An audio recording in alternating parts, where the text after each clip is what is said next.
everyone. This is Apostate Babe, your favorite apostate. It is Saturday night, and this is Let's Talk with Apostate Babe Linda James. It's been one of those days where it is hard for me to get moving, to wake up. I keep feeling like I'm just blah, like I have no energy, and that's been really strange for me today because I would have something to eat and I still felt exhausted. I would do the things I usually do and I'm still feeling exhausted. So I'm kind of that way tonight. So I'm going to need your help for doing the show tonight. I was thinking about rescheduling, but I had already put everything out and I'm really looking forward to tonight. So I thought, you know what, I'm just going to go until I don't feel up to it. And then I'll just, tell y'all. But let me grab my phone here.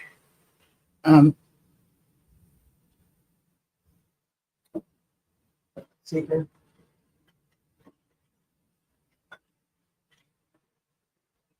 I want to make sure you can hear me too, because I didn't put the volume up. Let me put the volume all the way down on this. Okay, good, that's done. Open up YouTube and go to my channel, view my channel, go to the live. Okay, there's 4 watching. Hello. Okay, can you hear me okay, John? Good to see you.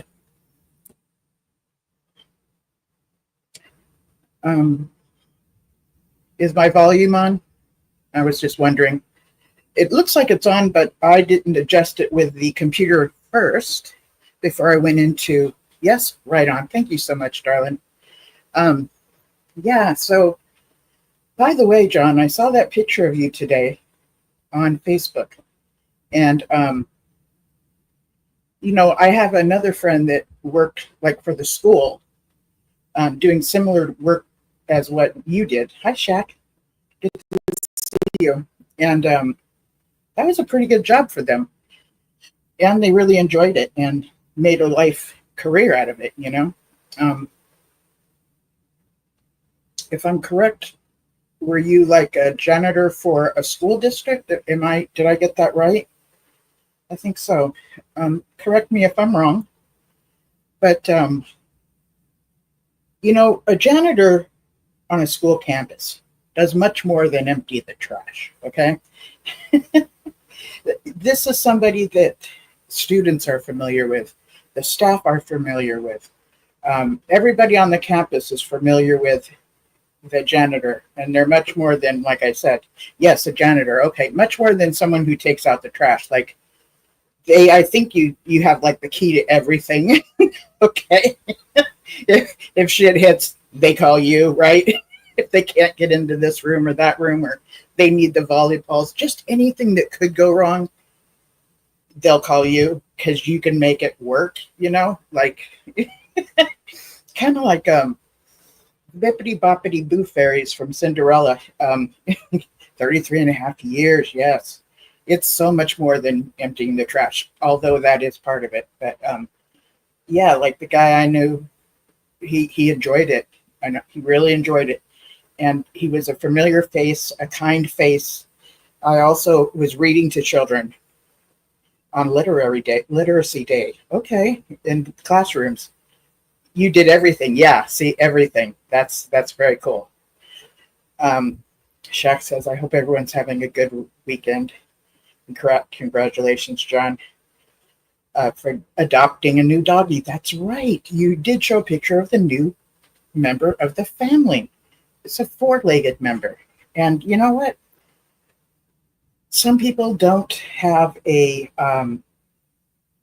way of looking at their 4-legged family members as family members. They look at them as more than, kind of less than them. But cats and dogs, but I believe more so dogs. I love my Bella. Bella means beautiful, I believe, in Italian, yes. Their companionship is priceless, absolutely priceless. And you want to talk loyal and devotion, That's what you get with your four-legged dog family members, you know. And I would have a dog, except I don't want to take care of anybody right now. Like the thought of giving my dog just the normal stuff, I know I'm just not up to it. So that's the only reason I don't have a companion right now, a companion dog. But yeah, that's really, really cool that you have an addition to the family. But yeah, like I was saying, you did everything. And it's things that we don't even, like things we didn't have to think about, right? After everybody left campus for whatever reasons, he would make sure, or she would make sure, to lock everything up to make everything secure. Um, if something was going on in the evening, they would sure back up, unlock everything, you know, unlock the school doors and stuff if it was like a parent teacher meeting or anything. Um, the school could not function without the janitor. That's just like the way it is, you know. I would love to have you on sometime and you can tell us about it if that's something you'd like to do. If you're not wanting to, that's cool too. Some people don't care to get on here and talk, so no pressure. Just it struck my mind. I thought I'd throw it out there right now. So it was nice. I had a visit from my daughter. You guys got to see her last weekend. She came and visited. That was a really nice visit. It was very impromptu. It was very last minute. And she went and spent some time with one of her good friends that, you know, when I think about it, I met her good friend Cheryl, which I call my redheaded stepchild. And because she used to be redheaded a lot. But I met her friend, when she was 15, you know, and they're close to 40 now.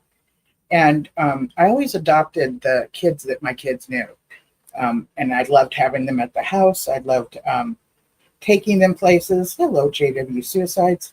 Just me saying hello to you all. Not well enough, yeah, to keep watching and interacting. Not a problem. My best to all. I so understand that.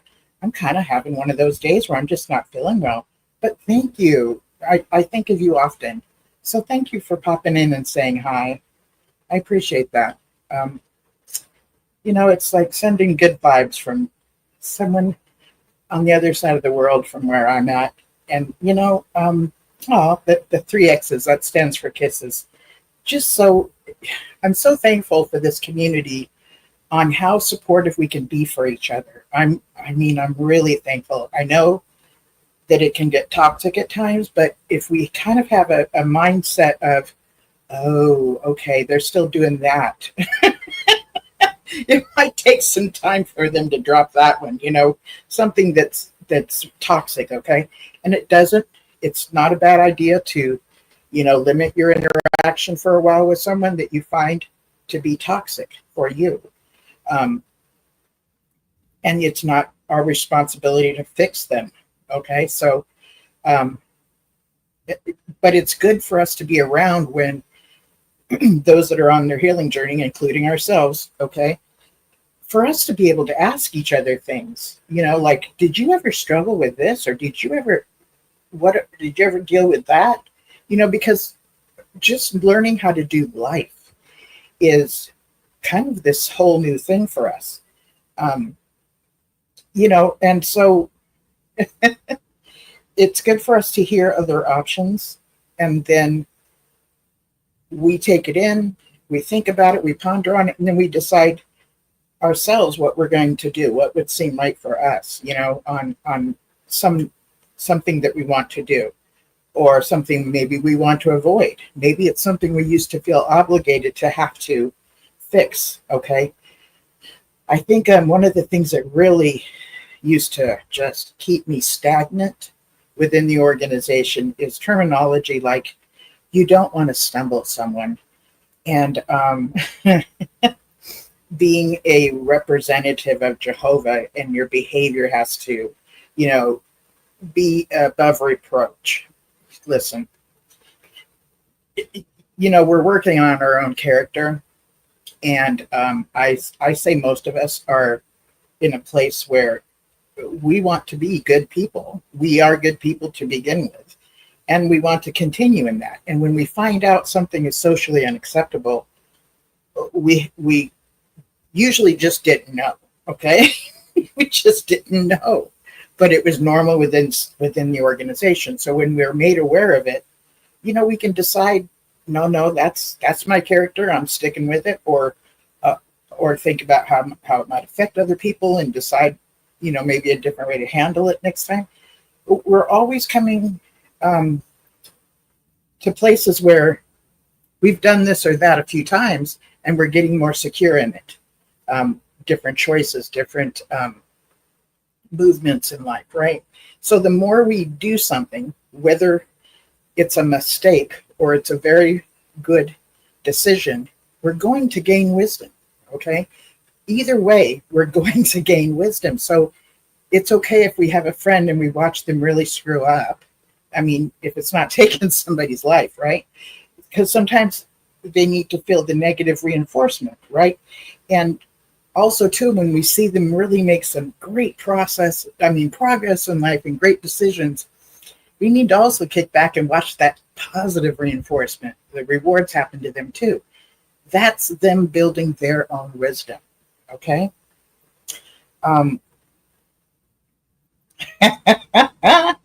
Gigi's in the house. Gigi for GB says, I am stumbled by all your comments in the chat. Good job, you guys. So Shaq says, when I was in elementary school, an elder was the maintenance guy. Okay. In junior high, a brother in the hall was the janitor. They were both really cool. There were some good people in the cult, just misled. And that's truly the way I think about people within that culture that we were in. And it's the same. I see that as the same with other cults that are around, that we find out about. It's amazing.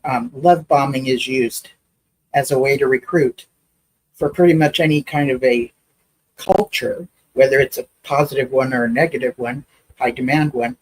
And different manipulative techniques are used that were used within the organization that we came from. And sometimes we'll recognize it when it's being done in another group. But what's hard is that one of the main things that gets done right away when you get involved in a not so good for you kind of group is they want to isolate you.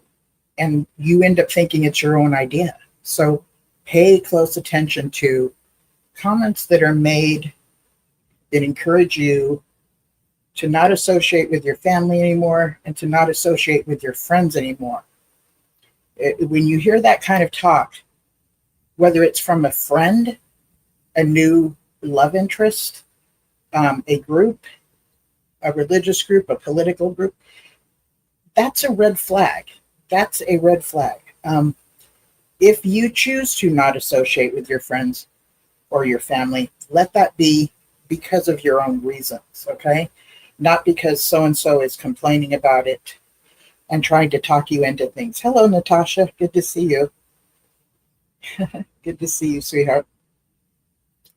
But yeah, so this thing we're doing after we leave the org is basically on our own pace, in our own timing.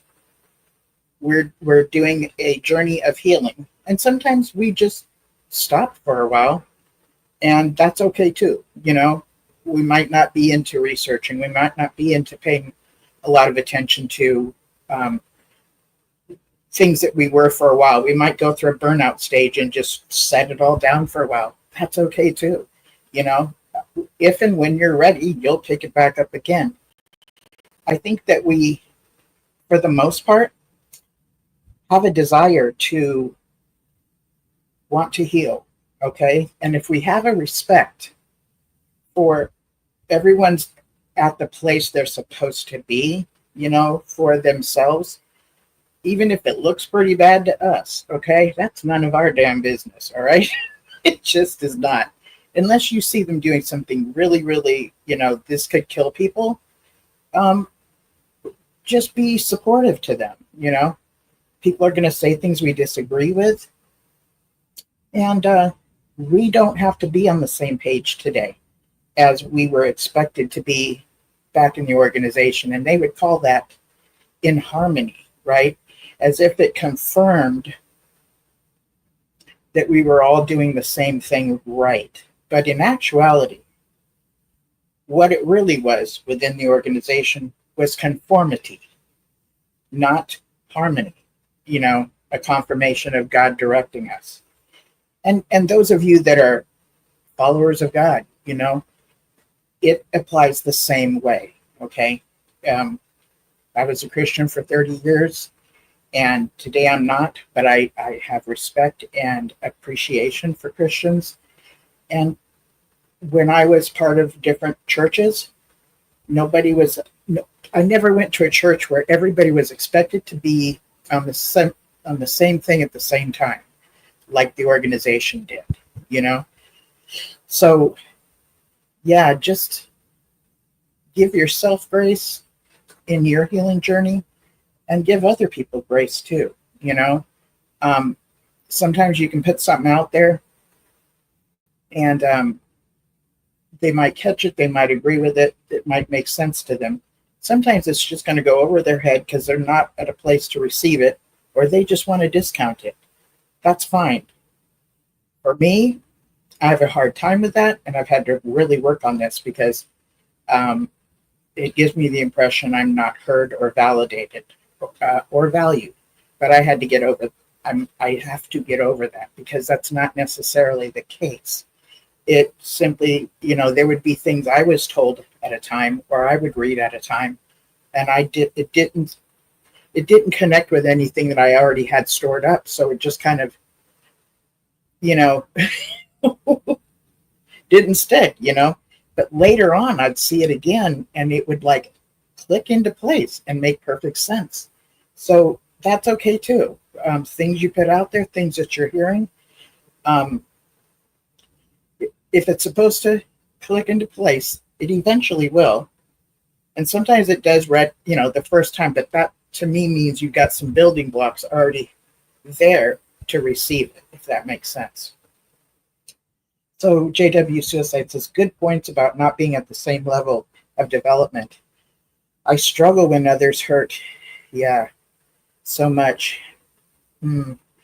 There's a word covering the heart. Yeah, not in the right. It is. It's hard to watch. So we can be. I called Gilbert one day. Because somebody said something, sent my brain over the freaking edge. Oh my God, I was obsessing over it. Okay, and it was somebody said something that, in my head, equaled a group of people that I'm involved with should be dead. Okay, that's what it equaled in my head. I was freaking furious. What was happening is I was being triggered. Okay, why? Because in the Watchtower, if you don't remain there, you've gone and joined the devil and deserve to be dead, right? So I was realizing when I was talking to Gilbert that I think I'm finding too much of my identity within this group that was being talked about.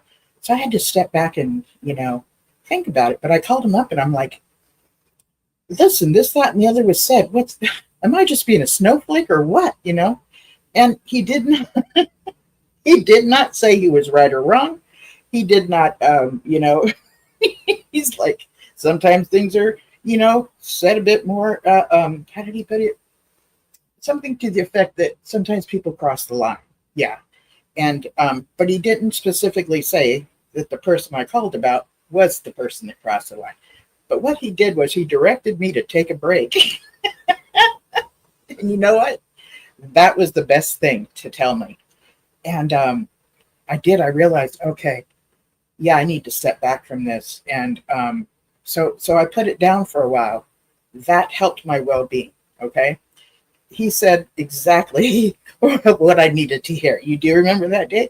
Yeah. So, I mean, I needed to hear from a fellow person that has experienced what I experienced in the org, and I needed to hear their take on it. And he was so encouraging, and it never meant, he never said you're wrong, you're right, the other person's wrong or right, but he could tell from where he was standing, which I couldn't see it anymore because I was just spun. I was spun in it. I was obsessing over it. I was offended. I was in it. So, and as he was talking to me, I was like, oh my God, I think I'm triggered. I think this triggered me, And so as I'm hearing him, I'm reflecting, it helped me to step back. Then I was asking myself, why am I triggered? I didn't know at the time, but I just mentioned to you why. About being in the org, if you behave in a certain manner, or if you're part of, if you're not with us, it's very us and them, right? Us being the good guys, them being the bad guys, and one of the levels of Robert J. Lipton, who studied those that were prisoners of war, 8 criteria to totalism, meaning things that were used on prisoners of war to brainwash them. One of them was called dispensation of existence, which means you don't even deserve to be alive, okay?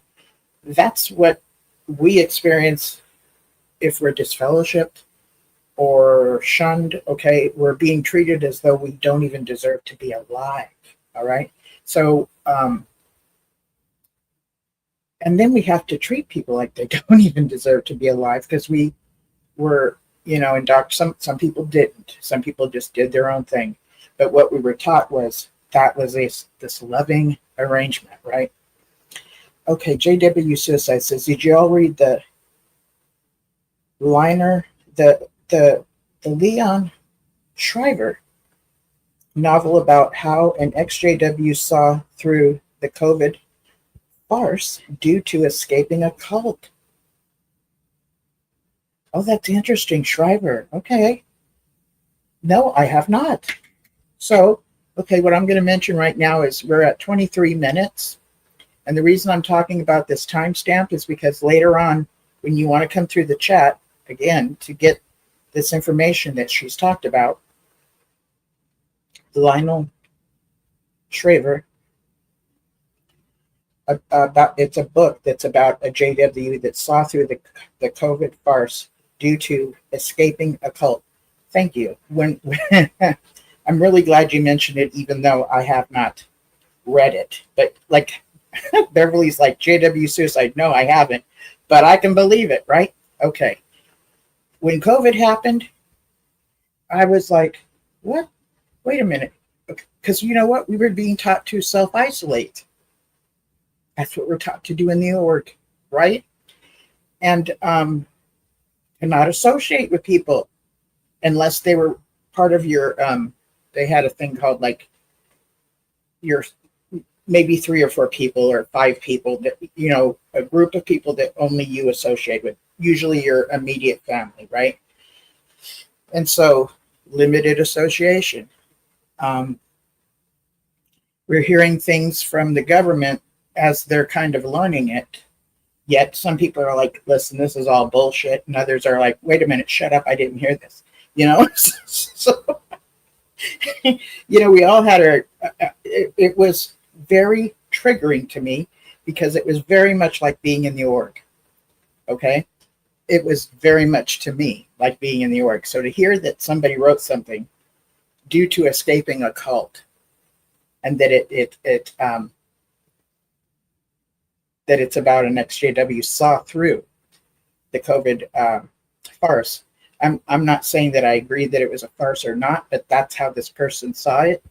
And it has to do with the things she experienced or he experienced being in the organization. So pay attention to things like that come up. If you find yourself you can't quite put your finger on it, but this is not right, or this doesn't feel right, something maybe somebody's trying to talk you into doing, or you find yourself someplace and they're suggesting the next destination, let's go to so and so's house and we'll go have some shots or some beer or whatever. That's normal adult behavior. Responsibly hanging out. You've worked all week or whatever, but pay attention to your intuition. If your intuition is telling you you not to go to the next place, even if you don't have a really thorough reason why, pay more attention to your intuition and just kind of tell your friends that you're done for the night. And here in the US we have Lyft and Uber, and there's taxis. Okay, so even if we were taken somewhere by somebody else, we still can leave the location if we have like a credit card or a debit card from the bank. Okay, usually it's just a matter of downloading a certain app, putting in a little bit of information, and you'll be able to set up an appointment for an Uber or a Lyft or a taxi to come pick you up. Okay, and then you can go home. But definitely pay attention to what your intuition is telling you. John said COVID lockdown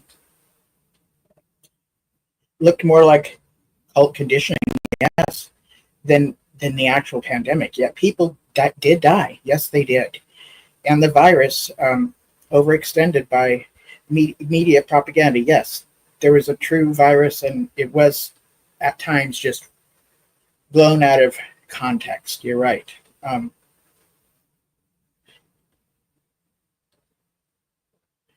JW Suicide says, Shriver wrote the seminal We Need to Talk About Kevin. That was made into a movie. Oh, interesting. Okay. We're now at 27 minutes, right about 28 minutes. So if you want to get that information, you can come back at that time. Made into a movie. Natasha says, I'm in a nice small town in British Columbia, Canada, and I'm pretty safe. Thanks.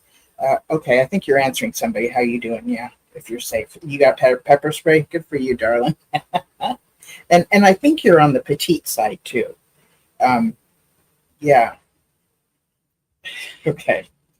I was going to try not to go into politics, but here in the U.S., we've got this blessing of ICE, right? Okay. But we're still trying to figure out how we're supposed to react when ICE shows up anywhere. It's been in my mind lately about the bystander effect. And what that is like a long time ago,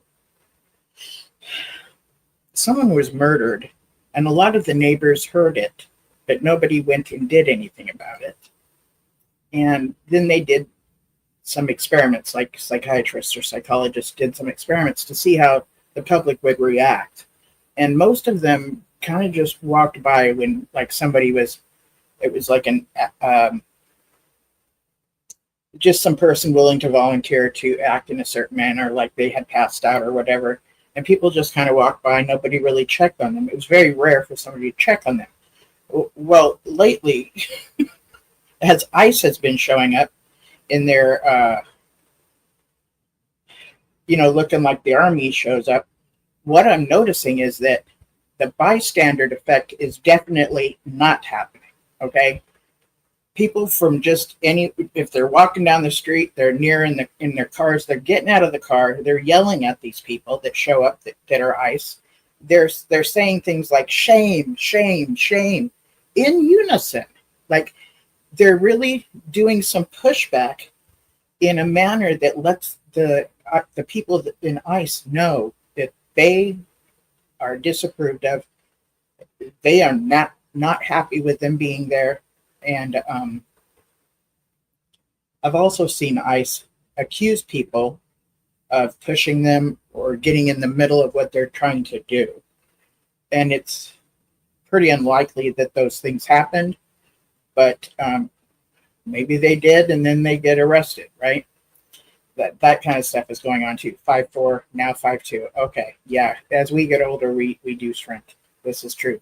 So I'm finding that very, very fascinating. That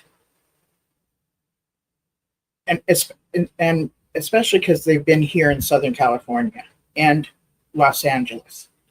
It's fascinating, and and then there's been some stuff going down in San Diego. So I'm in Orange County, so Los Angeles is north of me, the next county over, and then San Diego is about 100 miles from me south. Okay, and that's another county, a few counties over. And there's been situations with ICE showing up, and society at large. I'm just pretty proud of the feedback that people are not afraid to show that they're not okay with this happening in the manner that it's happening. Okay, so that's where I went with that. Let's see here. Okay,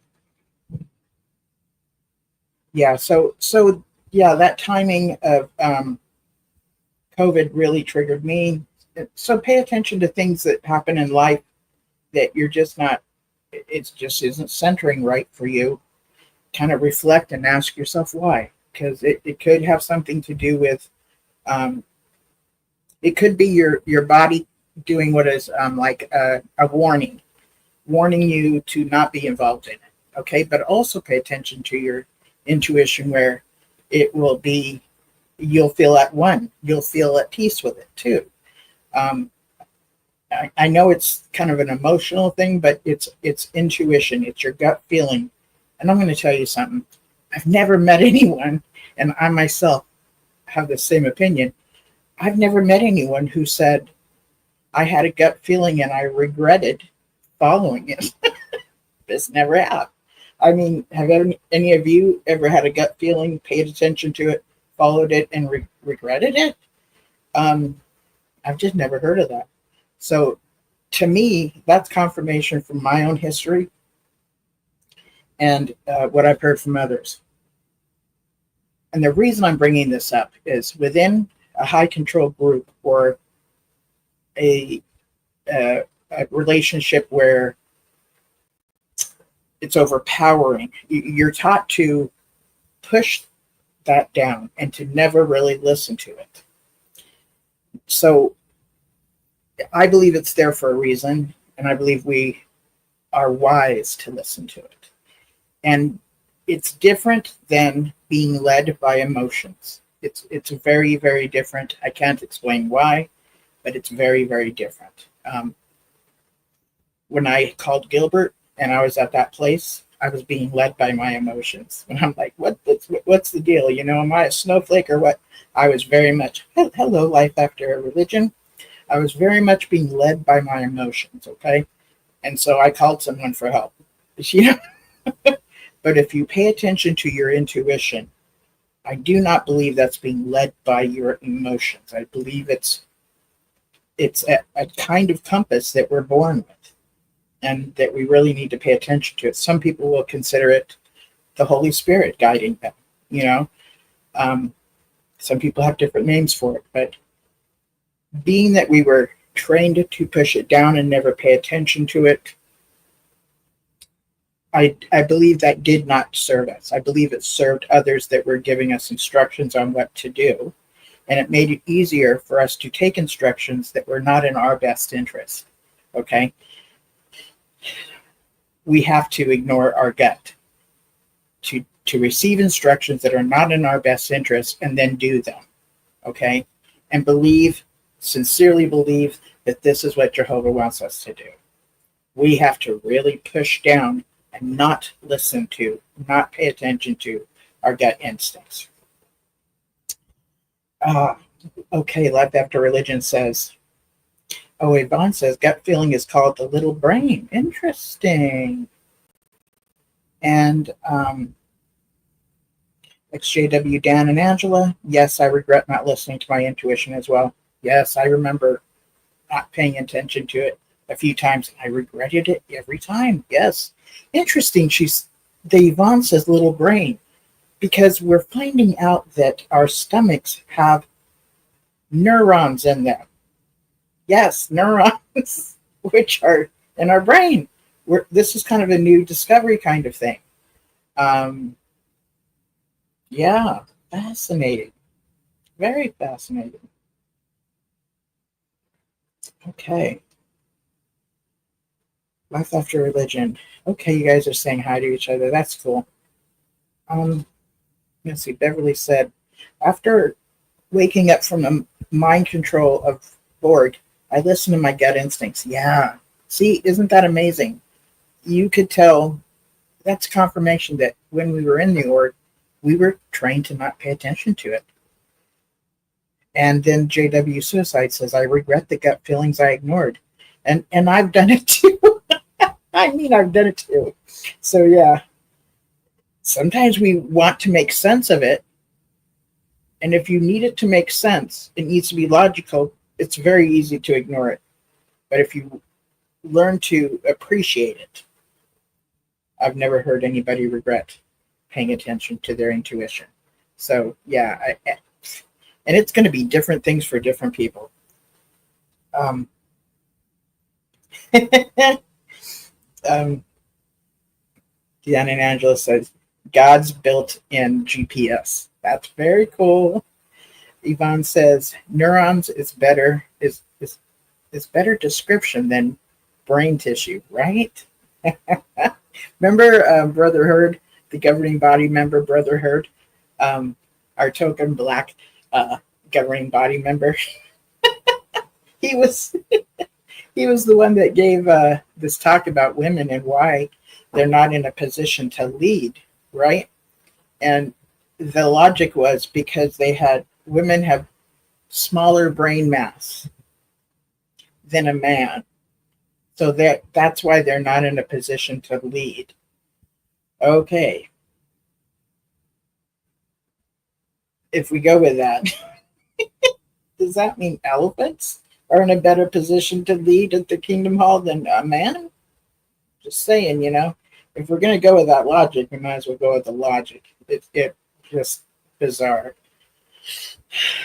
And what's really, really horrible about that particular statement that he made, being a black man, is what historically here in the U.S.,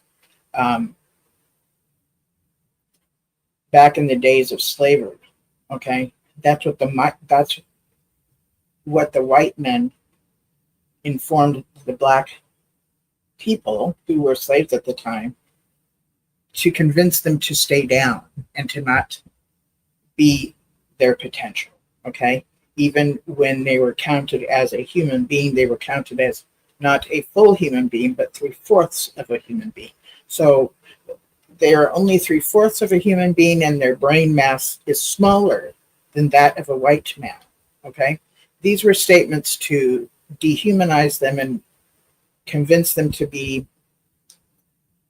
have a mindset of being less capable than the white man. So I found it ironic that it was Brother Herd that was the one to come up with this. Let's see. Natasha said, neurons. I know I have 2 left in my brain. One of them is really stupid. Oh, God, girl, you're bad. Don't talk to yourself this way. Okay. Sometimes it's just fun to be silly like that. Okay, JW Suicides. I'm going through intense CPTSD treatment and finding out even more how scans show damage to the brain due to abuse. Oh my God, this is so true. Good for you, JW Suicides. Good for you.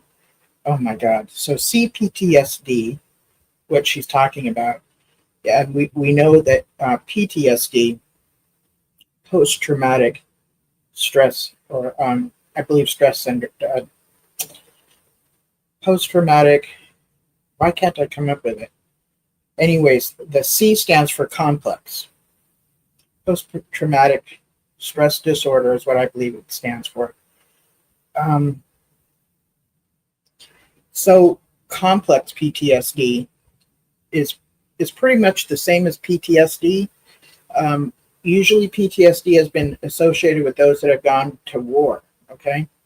And like I said earlier, Robert J. Lipton was studying the techniques and tactics that were used on prisoners of war to brainwash them. Many of those techniques and tactics were used on us as members of Jehovah's Witnesses to brainwash us. Okay, these are techniques and tactics. So that's when I came up with dispensation or of existence, meaning you don't deserve to live. That was a tactic used on prisoners of war, a tactic used on us as Jehovah's Witnesses to make us feel unworthy, to make us feel very low, right? Less than our capability. So thank you. Post-traumatic stress disorder. Okay, good. I did get that. Thank you for saying that. Don't worry about my Natasha says, don't worry about my two neurons. They have fun. I'm glad. I think they hang out and have a good time. That's great. So with complex PTSD, it's what I've read so far is that it's something that has happened over and over and over and over again, being traumatized. Okay? People that go to war, it's traumatizing for them. Okay? And we've read about, seen, understood. It has really messed with their heads, right? With CPTSD, it's something that we would go through on a constant basis over and over and over and over again. So let's think about this. If we were born into it, we got to see these pictures as a young child that were very terrifying. And the things that we were indoctrinated with, adults were indoctrinated with them as well. And they were both scary. Okay, they both put people in a state of fear, which once you put somebody in a state of fear, the next directions you give them, they're more likely to follow them rather than to think them through. It kind of turns off your critical thinking, right? If an alarm goes off, you're in some store somewhere, you're seeing the black smoke, people are starting to panic. If you see somebody in a uniform, doesn't matter how old they are, but in a uniform that says the name of that store, and they tell you the exit is this way, we're all going to go that way, okay? That's the first thing we're being told to do. And we will follow it because we're in a heightened state of panic, okay? And because they're in a uniform, we believe they would be somebody who would know, right? In the congregation, we're looking at somebody on a pulpit, somebody dressed in a suit, which means they mean business, okay? And they're professional, and they have the knowledge. We were taught the position an elder has is that the Holy Spirit placed them there. So whatever directions they would give us after we were put into that state of heightened alert fear, instead of thinking critically about the next thing they said, we were more likely to accept it as the thing to do. So that's part of the purpose of being traumatized over and over and over again. Oh, JW suicides, okay. Said you got it right about CPTSD. Okay. Thank you. I think you're talking to me. Cool. Yvonne says, those Armageddon pictures never bothered me as a child. Huh, that's cool. But people wading through crocodile-infested waters sure did. That was a thing, okay? And the thing is, it was one of those like to influence your behavior, right?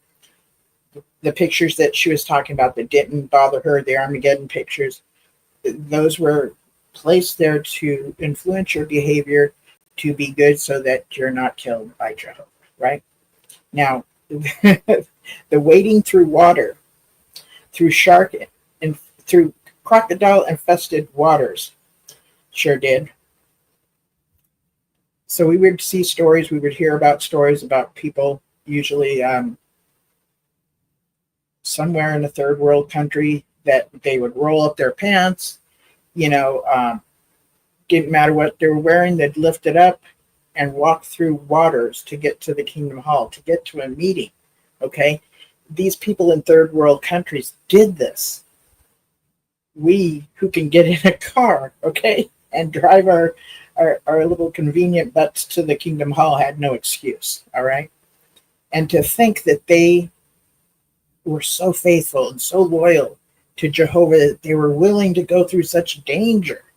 It also told people within the congregation that you are expected to go hell or high water. You really have no excuse to not be at the meeting, right? Oh my goodness, yeah. Paradise Lost, Paradise Regained book was shocker book in my day growing up. I did have that book. Yes, I did. It's like pink, kind of orangey. It depends on, I guess, what lighting you have it in. It's like either Pepto-Bismol pink or just a bit of coral. Just depends. But that book was something else. And it had those pictures of Armageddon, that the buildings were falling apart, and there was parts of the building falling on the people, and they were being crushed, and the earth opened up, and you would see things falling down these crevices, including a little girl and their tricycle, okay, and a car, and a puppy, and just stuff like this. It was really, that was something that was traumatic to look at. But it's fascinating how she said that it just didn't bother her as a child,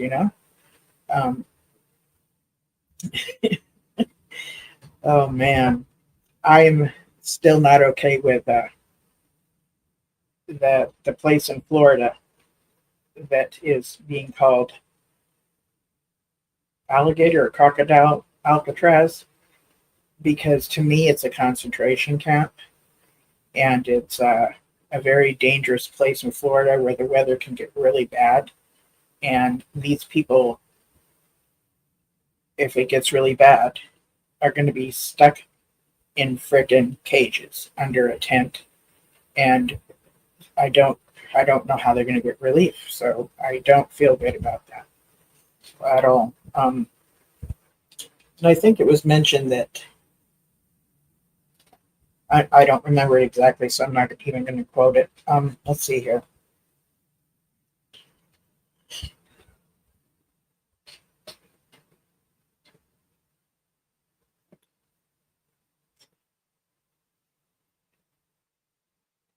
The crocodile stories were insane. This is J.W. Suicide.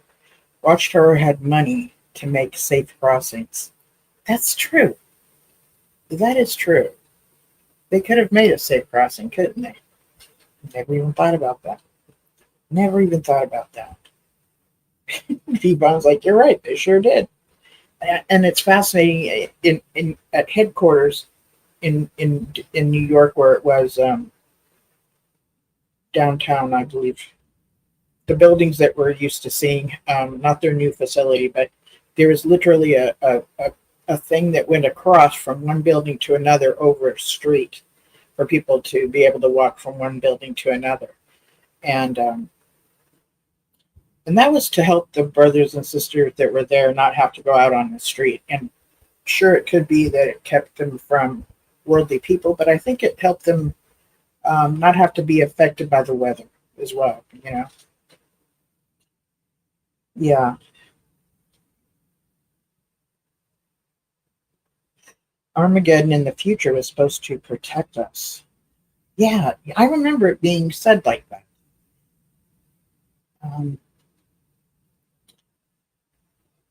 Natasha said, told me that the stories were fake. Every year it was a variation of the same story. I was terrified with the Paradise pictures. Yeah, we're all, I think many of us here are familiar with those pictures.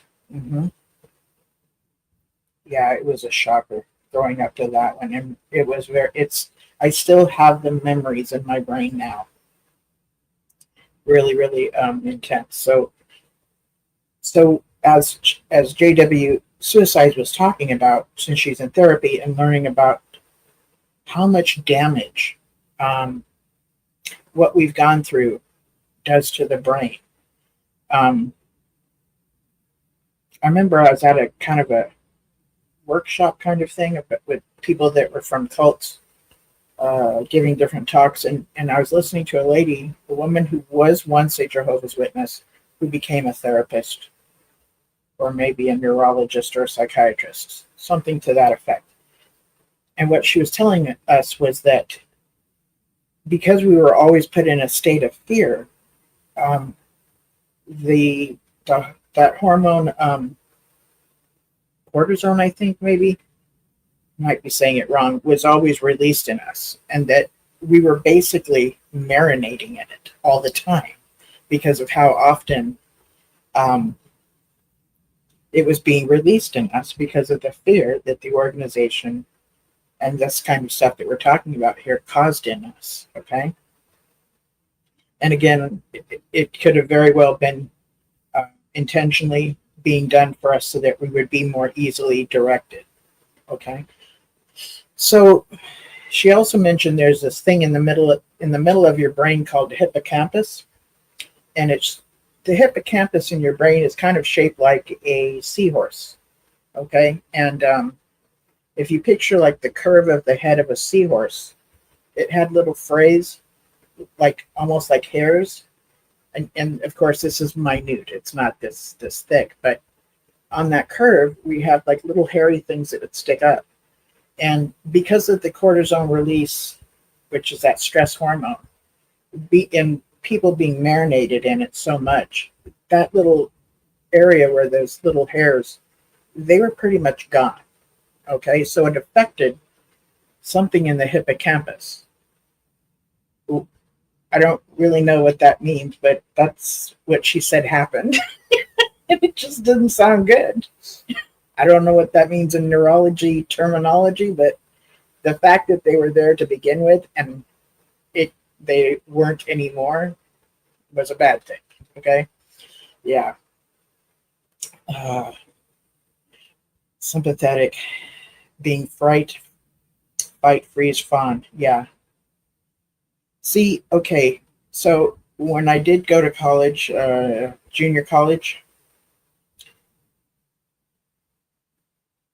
what I learned was if you get chased by a bear, if you get in other words, you get traumatized, okay, which was constantly happening to us in the organization and would constantly be happening to prisoners of war, okay.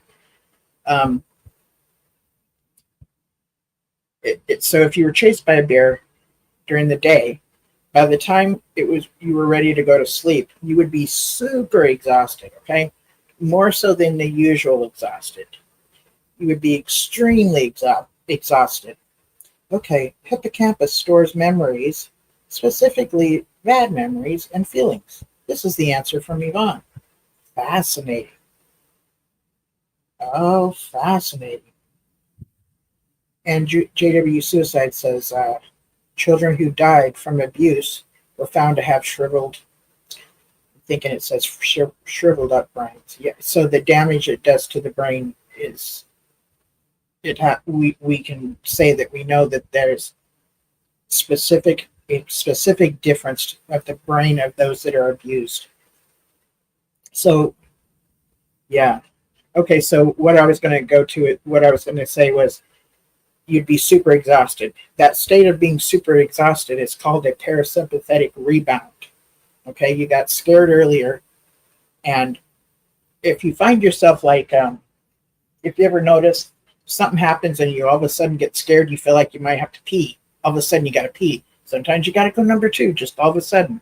That is your body dispersing of things because it's getting ready to have to run or do something. It's like getting rid of any excess weight, anything that would get in the way to help equip you to, do the fight or flight or fawn or whatever. That's a normal reaction to fear, okay? Yeah, shriveled hippocampus, okay. Wow, that's so fascinating. Yes, and it is all intentional. Natasha said it's all intentional. So as we're healing, we're in this journey to find out that the leadership was doing intentional things to us. Sometimes we'll have more levels of realization and devastation. Um, and when that happens, you might need to take a little time off and kind of mourn about it a bit and give yourself some time to mourn and then get back up and go again. Okay. Please value and give yourself grace, value yourself and give yourself grace to be able to let yourself be in times of mourning when you need to. Hi, Deep Dive. Great conversation. Thank you. I'm glad you said hi. It's really good to see you. And hello, Pete. Yvonne said, I learned recently that parasympathetic system feed, bread, sleep, i.e. relaxing, never switches on because it's like a seesaw, a toggle switch. If sympathetic is on, parasympathetic is off. Fascinating. So when I said a parasympathetic rebound, okay, it's different than the sympathetic. Okay. I'm not real clear what all that means, but it's making sense to a point to me right now. Thank you for sharing that. Yvonne comes up with really cool stuff. Thank you. So Pete asks, what about being cautious or alert? I think being cautious and alert is pretty smart.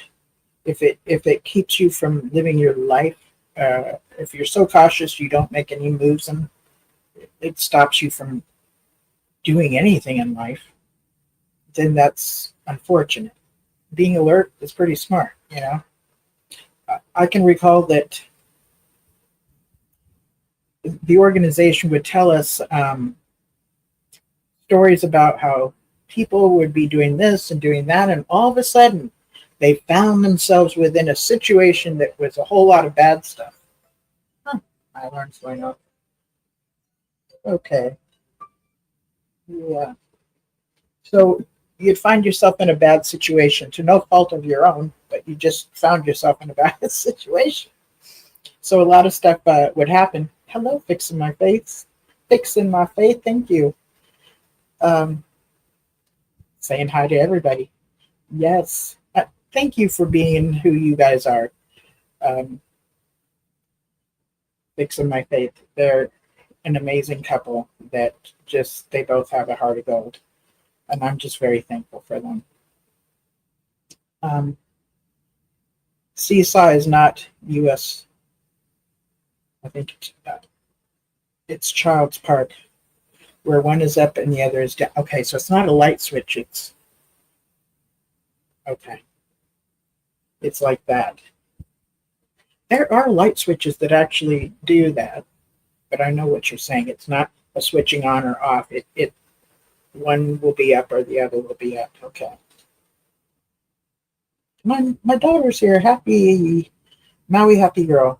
Hyper vigilant is more intense than paying attention to your surroundings. Okay. Yeah.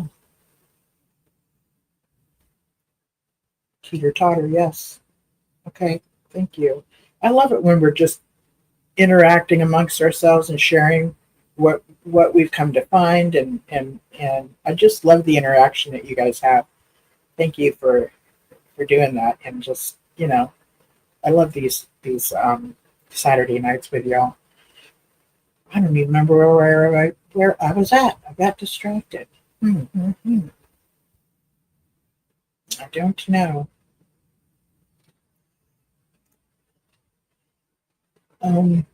I know what I was. Yeah, I was talking about the stories we used to hear about in the org, where if some stories would be told to us to get us to be afraid to even make a move. Okay, so it would keep us stuck, because if we found ourselves to no fault of our own, sometimes being led by people that were worldly, or, this whole cautious, being scared to do anything, kind of would keep us stuck and stagnant. Because if we found ourselves in these situations, basically, it would be a challenge of our faith. And if we went into doing something that was not approved of by the organization, that would mean we're not going to live through Armageddon, which means Jehovah's going to kill us. And basically everything that could be wrong in the organization led to Jehovah's going to kill you in Armageddon. You're not going to make it through Armageddon, right? So with that kind of fear always in the back of your mind, I think it might make it to where people wouldn't make a move. So that's why after we leave the organization, I think we still kind of want to be not wanting to make a move. We were taught to be scared crapless of making a move because a mistake wasn't presented to us as something we could learn from. It was presented to us as, that's a sin, Jehovah doesn't approve, you're dying in Armageddon. That's something we don't have to think in that manner any longer. We get to think that that's a way for us to gain wisdom, okay? Even when we screw up and we did it wrong, we get to gain wisdom, okay? Usually, that might make us want to change our ways right away. Sometimes it takes us 7 to 17 times doing it that way to influence us to change our direction. It's the experiences that we go through that we get wisdom from, okay? Having us in a state of fear to not make a move means that we're not getting to gain wisdom. We're not getting to have experiences, okay? So we don't get to gain wisdom. So that's why I say it's all right if you make a mistake. It's okay if you do it right. Either way, you're going to gain wisdom. And guess what gaining wisdom does? It makes us worldly. Woohoo! And what I mean by worldly is not the way that the organization talks about being worldly. Okay? The way the organization talks about worldly means bad. It's people that do not love God. They're worldly. But the fact is, when you look it up in the dictionary, worldly means someone who is wise, someone who's, had experience in life, okay? And they're savvy, right? When you think about it, the Proverbs 31 woman, I was just talking to Angela about it. The proverb, we were talking yesterday about the Proverbs 31 woman. She was quite savvy, okay? And the Proverbs 31 woman never existed, but it's a description of what the perfect wife would be, right? Or perfect partner would be. And she was what we would call worldly. And if you read the Proverbs 31 woman, she understood business. Her kids rose up and praised her, okay? Her husband had a position at the gates, which kind of means that he was involved in making certain decisions for the community, like I think a political position, I think. I'm not real clear what that position was, but it was of prominence, okay? And what she did made him look good, okay? He was proud of her. And she was able to have her own business. She's raising her kids. She had people working for her, okay? She'd see a piece of land and buy it. She did these things independently of her husband, who was doing things for the community. So that's an example of someone who's worldly. And that is someone who the Bible declares as the perfect wife, okay? The perfect wife, right? Let's see here. John says, opening up the old Alcatraz prison might take billions of dollars, might take years and years after Trump leaves office. It's interesting. Alcatraz and the place in Florida, this is near water. Okay, when you build things near water, they have a tendency to rust.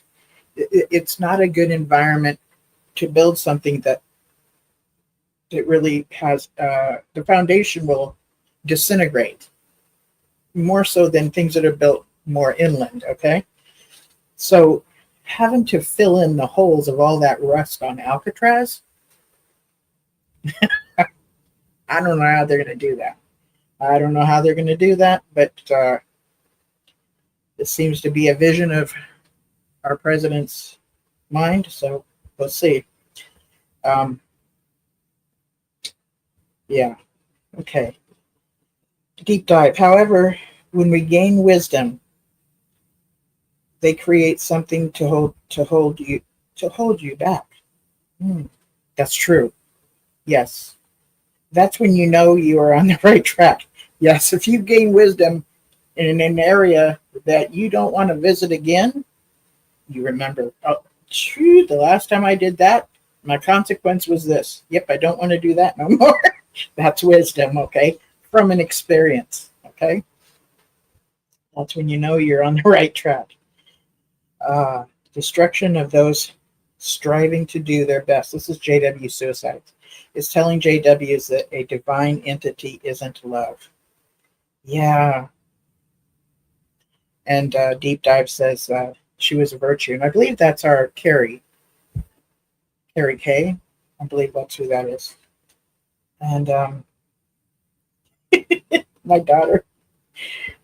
Maui happy girl. I hope it gets shut.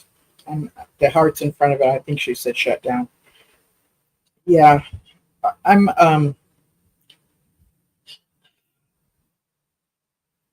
yeah, the whole ice thing has me pretty traumatized. So if you think about it, this is causing CPTSD within society at large. If anybody has been paying attention to any of the ICE situations, it's not an ordinary situation of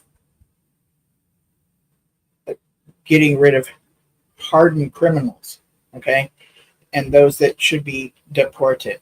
It's turned into something horrifying, okay, absolutely horrifying for us to watch and experience. So we're seeing this over and over and over again.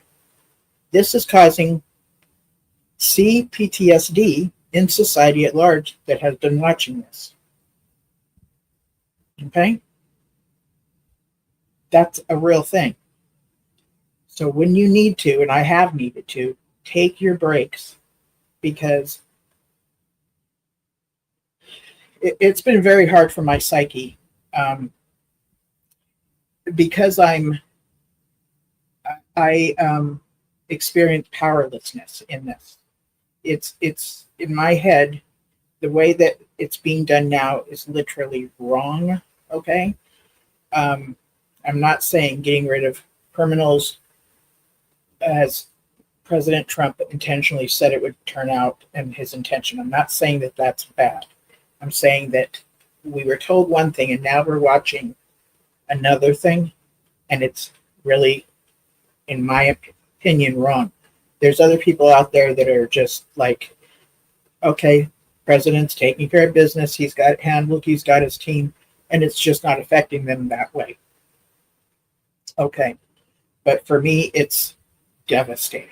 Okay, so I have to take time and take my breaks, because the sense of powerlessness that I'm experiencing is not healthy for me. So I have to take myself back to, what do I have control over? Okay, but what I have liked, like I told y'all earlier, the bystander effect is not happening here. It is not happening here. People are coming off the sidewalks and they're saying things to the ICE agents. They're saying things to them. They're letting them know that we do not approve of your presence at this time. So I'm just impressed with, sometimes large cities are considered just very like no compassion, no, everybody's out for themselves, and you'll to see many places of California be not okay with it has been inspiring to me. To see protests of the claim that they're not okay with the manner that Trump is acting, and they're seeing it as though he's acting as a king rather than a president. They're disapproving of that. And the manner that they're protesting in such a peaceful way, I'm proud of that. I'm proud to see that. It's inspiring to me, and it's one of those things that is a human right that we still get to do, you know? Okay. Natasha said, oh, I'm backing up a little bit more. Okay, she was a virtue. I hope it gets shut down. Cool. That's what Maui Girl said. And I think I said that this is our Carrie K, and we got yes. And I'm feeling it too, which positionally, I'm south of downtown Los Angeles, okay? I'm in the next county over, but I'm on the north side of the next county over. So within 20 minutes, I can be in the next county. Within 30 minutes, I can be in the city of Paramount, okay? Which is where the one of the events started. That was like a 2-block event at a Home Depot about 2 weeks ago. So that's only 30 minutes away from me. So Carrie K is like in Los Angeles County, and then there's the downtown, and then she's just past the downtown. So things are happening in more places than simply Paramount. It's happening in different places of Los Angeles County. And different cities are called suburbs of LA County. So they're smaller cities than the downtown. I think y'all know what I'm saying. So when she says, I'm here on the ground, okay, it's very close to us. It's very, very close to us. And it has not been easy for us to be experiencing it, because it's really panning out to be very different than how our president told us it was going to be. And to see people just be taken down to the ground, and other people are like, wait a minute, he's a citizen or she's a citizen, or if you're with a relative and they're taking them away and you're not supposed to react is uncharacteristic of what a family member does. It's very hard to see family members of somebody being literally carried away, and some looks like they're just being kidnapped. Okay, you don't know who the hell these people are that are picking them up. You don't know where they're going because it's in an unmarked car. It's really fucking with our heads. Okay, it's supposed to cause fear in us, and you know what? It's working. I don't appreciate that. I don't appreciate that the leader of the United States is intentionally causing this fear in us. The organization used to do that to us intentionally. And it was when we finally realized that, and some of you may not have, but to come to that term is heartbreaking, you know?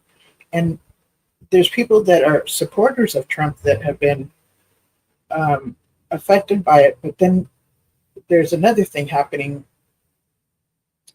with Epstein, who is known as a person that is involved in pedophile rings and just notorious unlawful things. And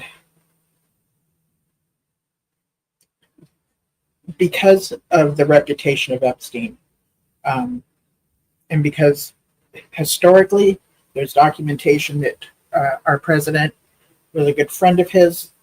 Epstein spoke at one time and said, you know, that the president was his best friend. Okay, so you know that term, birds of a feather flock together, terminology that has come out of Epstein's mouth and come out of our president's mouth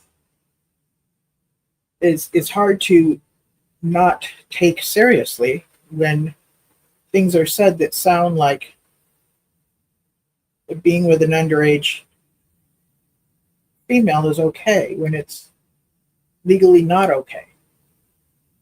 So it's been very hard for some followers of Trump to hear that, and it's giving them cognitive dissonance right now. And that's something we've experienced as we're waking up from the organization, right? So if you notice somebody that has been a Trump supporter and you see them in that state of cognitive dissonance, please do not say, I told you so, and please do not use the terminology fuck around and find out terminology. I want to encourage you to simply ask some questions and kind of just be there for them. Let them know you're available to talk to. Just ask a few questions. Don't overload them, but treat them as though, this might be very hard, okay? Treat them as though they're someone that's a Jehovah's Witness waking up from the reality that what they've learned in the organization might not, in fact, be the truth, okay? That's what I'm encouraging for you to do.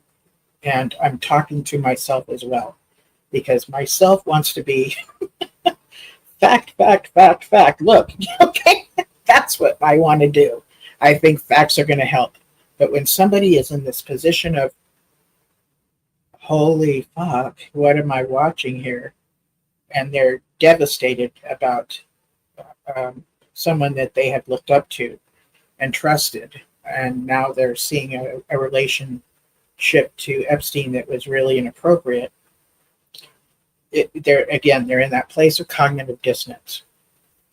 So think about how you're going to treat them, if you're going to treat them in any manner, but please do not be, as tempting as it might be, what I tell you, wasn't I right? Don't do the I told you. It's very humbling for someone to be in that place of cognitive dissonance, and instead of taking the easy route of talking themselves into why something is still okay, into holy crap, this isn't okay, and I need to shift some of my thinking. It's a very humbling move when they take that route. So be kind, please be kind. Okay? Just a suggestion, you do you. And pretty much anything I say here, it's my opinion, okay? Take what you like and leave the rest. Do what is right for you. What's right for me is not always right for you, Yeah, Deep Dive said kidnapped. That's exactly what we've been watching. And this happened also under Trump's last presidency in Oregon or Washington, which is up north from me, during the Black Lives Matter protests. And yes, there were times of the Black Lives Matter protests that, especially after dark, it did get violent, it did get horrible, okay? But there was a very good amount of protesters that were out every day and followed the curfew when they set down a curfew. And I remember I used to get texts here in Southern California. Carrie Kay probably got them too. We would get texts telling us what time was curfew. So everybody here got them. It could have been 8 p.m., it could have been 6 p.m., 9 p.m., 10 p.m. We would get a text that curfew is a certain time. So most of those people out there would leave at or before curfew, okay? And the ones left were really choosing to be rebellious. Where was I going with this? Okay, so during this time, there was a city or county where the Black Lives Matter protests were happening, and people would show up, much like today, like ICE, but their vehicle was very different. It would be like a van of some sort, okay, that had no markings on it. Someone with a mask, and at that time, wearing a mask was encouraged, okay, so many of the protesters had their masks on as well. Somebody with a mask would get out of a van or something, grab somebody, throw them in the van, and take off with them. And the people standing there had no freaking clue who this person was and where they were being taken to. So this was happening before, but it wasn't like now, like how they show up in their Hummers looking military. It was horrifying at that time, but it was a lesser version of what's going on today. And Trump was all too fine claiming that whoever the mayor was at the time wasn't handling the situation properly.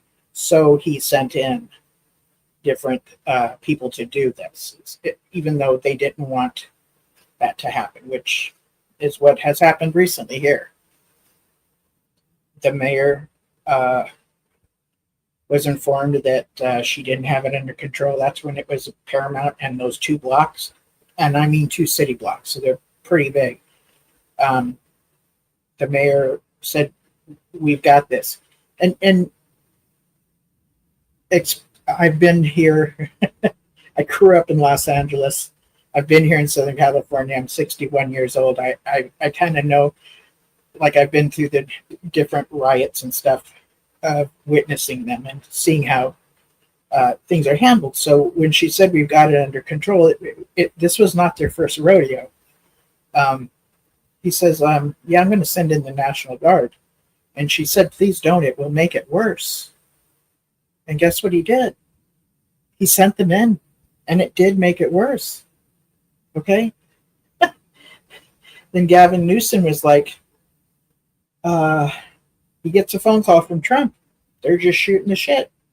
Next thing you know, Trump is talking like he's let Gavin Newsom, which is our governor of California, know that he's now going to be sending in the Marines or a different higher level. But Newsom says that did not happen in our conversation. And Newsom was not happy with how Trump presented himself to the public. And Gavin Newsom did not want that next level, I believe it was the Marines, to be sent here. Again, saying, please don't, it will make it worse, as what just happened has made it worse. And what did Trump do? Sent the Marines.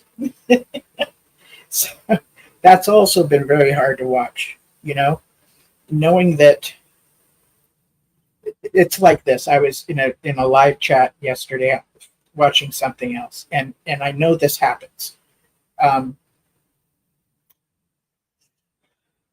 Sometimes there's it's kind of like this. Sometimes there'll be someone who's autistic, or they might have a mental situation, and the cops get called, and the mother or whoever's trying to deal with them begs the cop not to be acting like a cop, which a police officer has to show up and take over the situation. That's what they have to do to have a position of handling the situation so things aren't chaotic. I get that. But when we're dealing with mental illness or, people of special needs, what needs to be sent out is someone more like a social worker, okay? And by law, that's supposed to be happening, but it's kind of just not happening. So a police officer can't be expected to have like a sense of handling the whole situation. Everybody's supposed to be following his orders precisely, and if not, they're going to be getting consequences. And someone with an autism comes on many different levels. There's people that are high in the autism level. Some people are low and pretty function pretty well and masked, like myself. Okay, but someone who's high on the autism scale, that will freak them out. Okay, that will freak them out. They'll panic and they'll do exactly what the cop asks them not to do, like run. Okay, sometimes they get shot and killed fucking dead. Okay, not because they're a bad person, but because that's how their bodies and brains react because of their special needs. An officer is still being an officer, but that should not be what is dealing with this situation of someone like having maybe a mental breakdown, somebody that might be in a stage of psychosis, or someone high on the scale of autism. Okay. A police officer cannot be expected to have full control over a situation and at the same time de-escalate things for someone with special needs or having something psychologically happening to them. They can't do both at the same time. They're not a, there's no school to learn that. It needs to be done by two different people. Okay? Because if you go to de-escalate for the one person, all of this other stuff that the cop shows up and tries to control can then go out of control. You know what I'm saying? So it's not possible. So I really would hope that what I would like to see is that police officers go out, they do what they have to do when they show up somewhere, but I would really like to see more people be hired that are like social workers or therapists or something, that when an officer finds a situation where they're being informed of a special need, or someone might be having an episode, either they're off of their medication or something to that effect with mental health, then that person is already on the scene. That would be helpful, okay? But when they're not on the scene, that person with the special needs and end up getting a consequence that is not deserved, but is what the police officer who's supposed to control everything believes they have to go through with. And they're unaware, literally ignorant and naive on how to handle someone with special needs. And there's enough people out here that have it for us to start expecting it. George Floyd. So just right at the beginning of the pandemic, he was being questioned after he spent time in a liquor store and used a counterfeit $20 bill. And yes, that was wrong. And yes, that was worthy of the cops being called. When he was questioned, I don't know if you guys saw the way he acted after that. He was in full cooperation. But when it came time for him to go into the back of the police car, he was begging them, "Don't put me back there, I'm claustrophobic." He said this numerous times. Being claustrophobic is a mental thing, okay? He knew that he would freak out if he's stuck in a small space. And this was like an SUV kind of police car. So it wasn't opened up from the front seat and the back seat. It had a thing in between the front and back seat that was like, not glass, but kind of a certain kind of plastic, that slides open and slides shut. So it would feel even more closed in. It's the reason I'm bringing this up. People that are claustrophobic get a sense of being closed in, and then they start to hyperventilate, which is an experience of them not being able to breathe, okay? They put him in the back of the car. He freaked the fuck out. Why? Because he was hyperventilating. He's handcuffed. He's leaning himself back and forth. Hit his nose up against the plastic thing. And if you remember, by the time they took him out of the back seat and went to lay him on the ground, he's thanking them. Thank you, because now they're taking them out of the place where he's experienced claustrophobia, okay? The I can't breathe, okay? So it takes a minute to get past hyperventilating to catching your breath, but then they were already on him. To police mindset, they have to be in total control of the situation. There's so many cops, and the one that was on his neck or on his upper shoulder was the one who was directing all the other ones. And that turned deadly. That is a prime example of someone who was acting, he was acting above and beyond a regular cop, and it turned out to be horrible. But that would have been a good example of, if only somebody who is a social worker or a therapist could have been called upon when he started talking and saying he's he's claustrophobic. Somebody could have been called to de-escalate to help him get to wherever he's supposed to go to next, police station or whatever. He did do something wrong, okay? Counterfeit $20 bill. So the next destination could have been handled better than how it was. And then unfortunately, it turned out to be a death.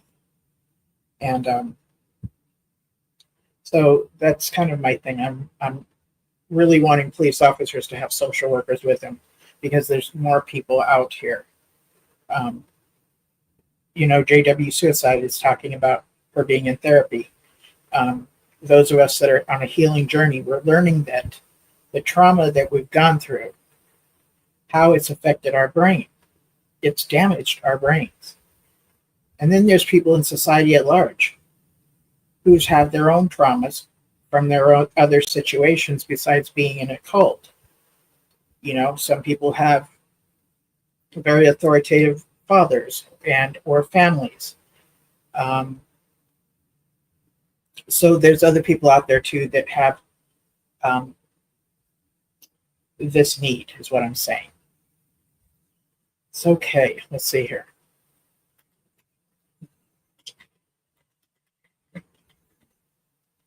I'm going to scroll up a little bit. Thank you for just listening to me, you guys. I appreciate you listening to me. And if you view it differently, I get it. I'm just letting you know how I was viewing it from where I'm at and why I view it the way I did,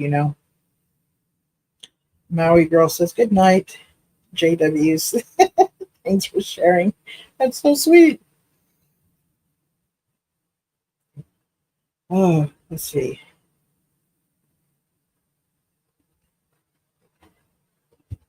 So after a deep dive, our Carrie Kay said, I'm here on the ground. Natasha says, I think that I woke up early because of all the abuses and seeing that my worldly little friend, seeing the difference, etc.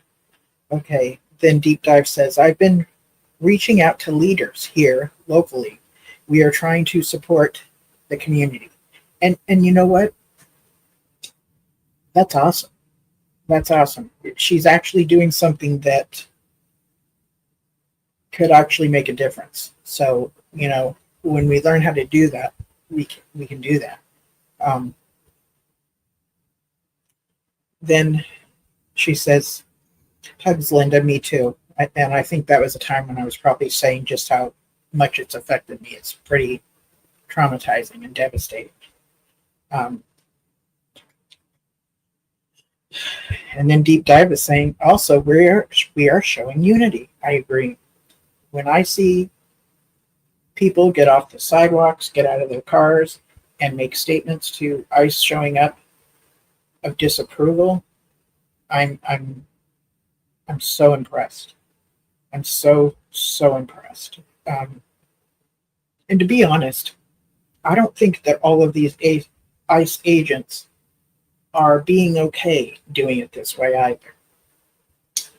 I think they're probably having some nightmares themselves. Okay, I think they're probably having some crisis of conscience themselves.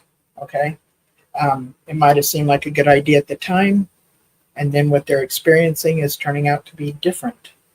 I don't know how they're being trained. I don't know any of that, My daughter says, Maui Happy Girl says, I had a client today that is an Army recruiter, and I asked him if it's hard to recruit right now, and he said yes, people don't want to join right now with all the craziness in the world right now. Yeah, that sense of what's coming next, within the whole world. Yeah. JW Suicide says, I didn't mean to stay on here so long, but this is so compelling. Trauma leaves people more suggestible. Good night and respect to all. Yeah, get some rest, JW Suicides. I freaking adore you. And yeah, I could tell. I could tell your interaction was like, you just couldn't help it. That was too darling. She first got on, and the reason I'm saying this is because when she first got on, she's like, I'm just here listening. When I started talking to her, and she's just been commenting ever since for an hour and a half. How funny, huh? Um, and Deep Dive says, I'm protecting my community. You know what I hear in that? This is my town, not in my town. That whole, we're not going to let this stuff go down. This is my town. Like a sense of, I get to have a say-so about what happens in my town. Oh, that's actually pretty huge for those of us that were in the organization. Because we never had a sense of that concerning our neighborhoods, right? We were to be no part of the world. And to hear her say that just says so, oh my God, that's huge to me. That's really, really huge to me. That's actually pretty amazing. All over we have been attacked, yes. Kidnapped. Right? It's BS, my daughter says. Natasha said, what is going on in California, etc., is terrifying to me. Okay, yeah, so here you are up in Canada, and I'm from California, and I'm far from California. Just saying that I cry over it. See, yeah, I understand. I do too.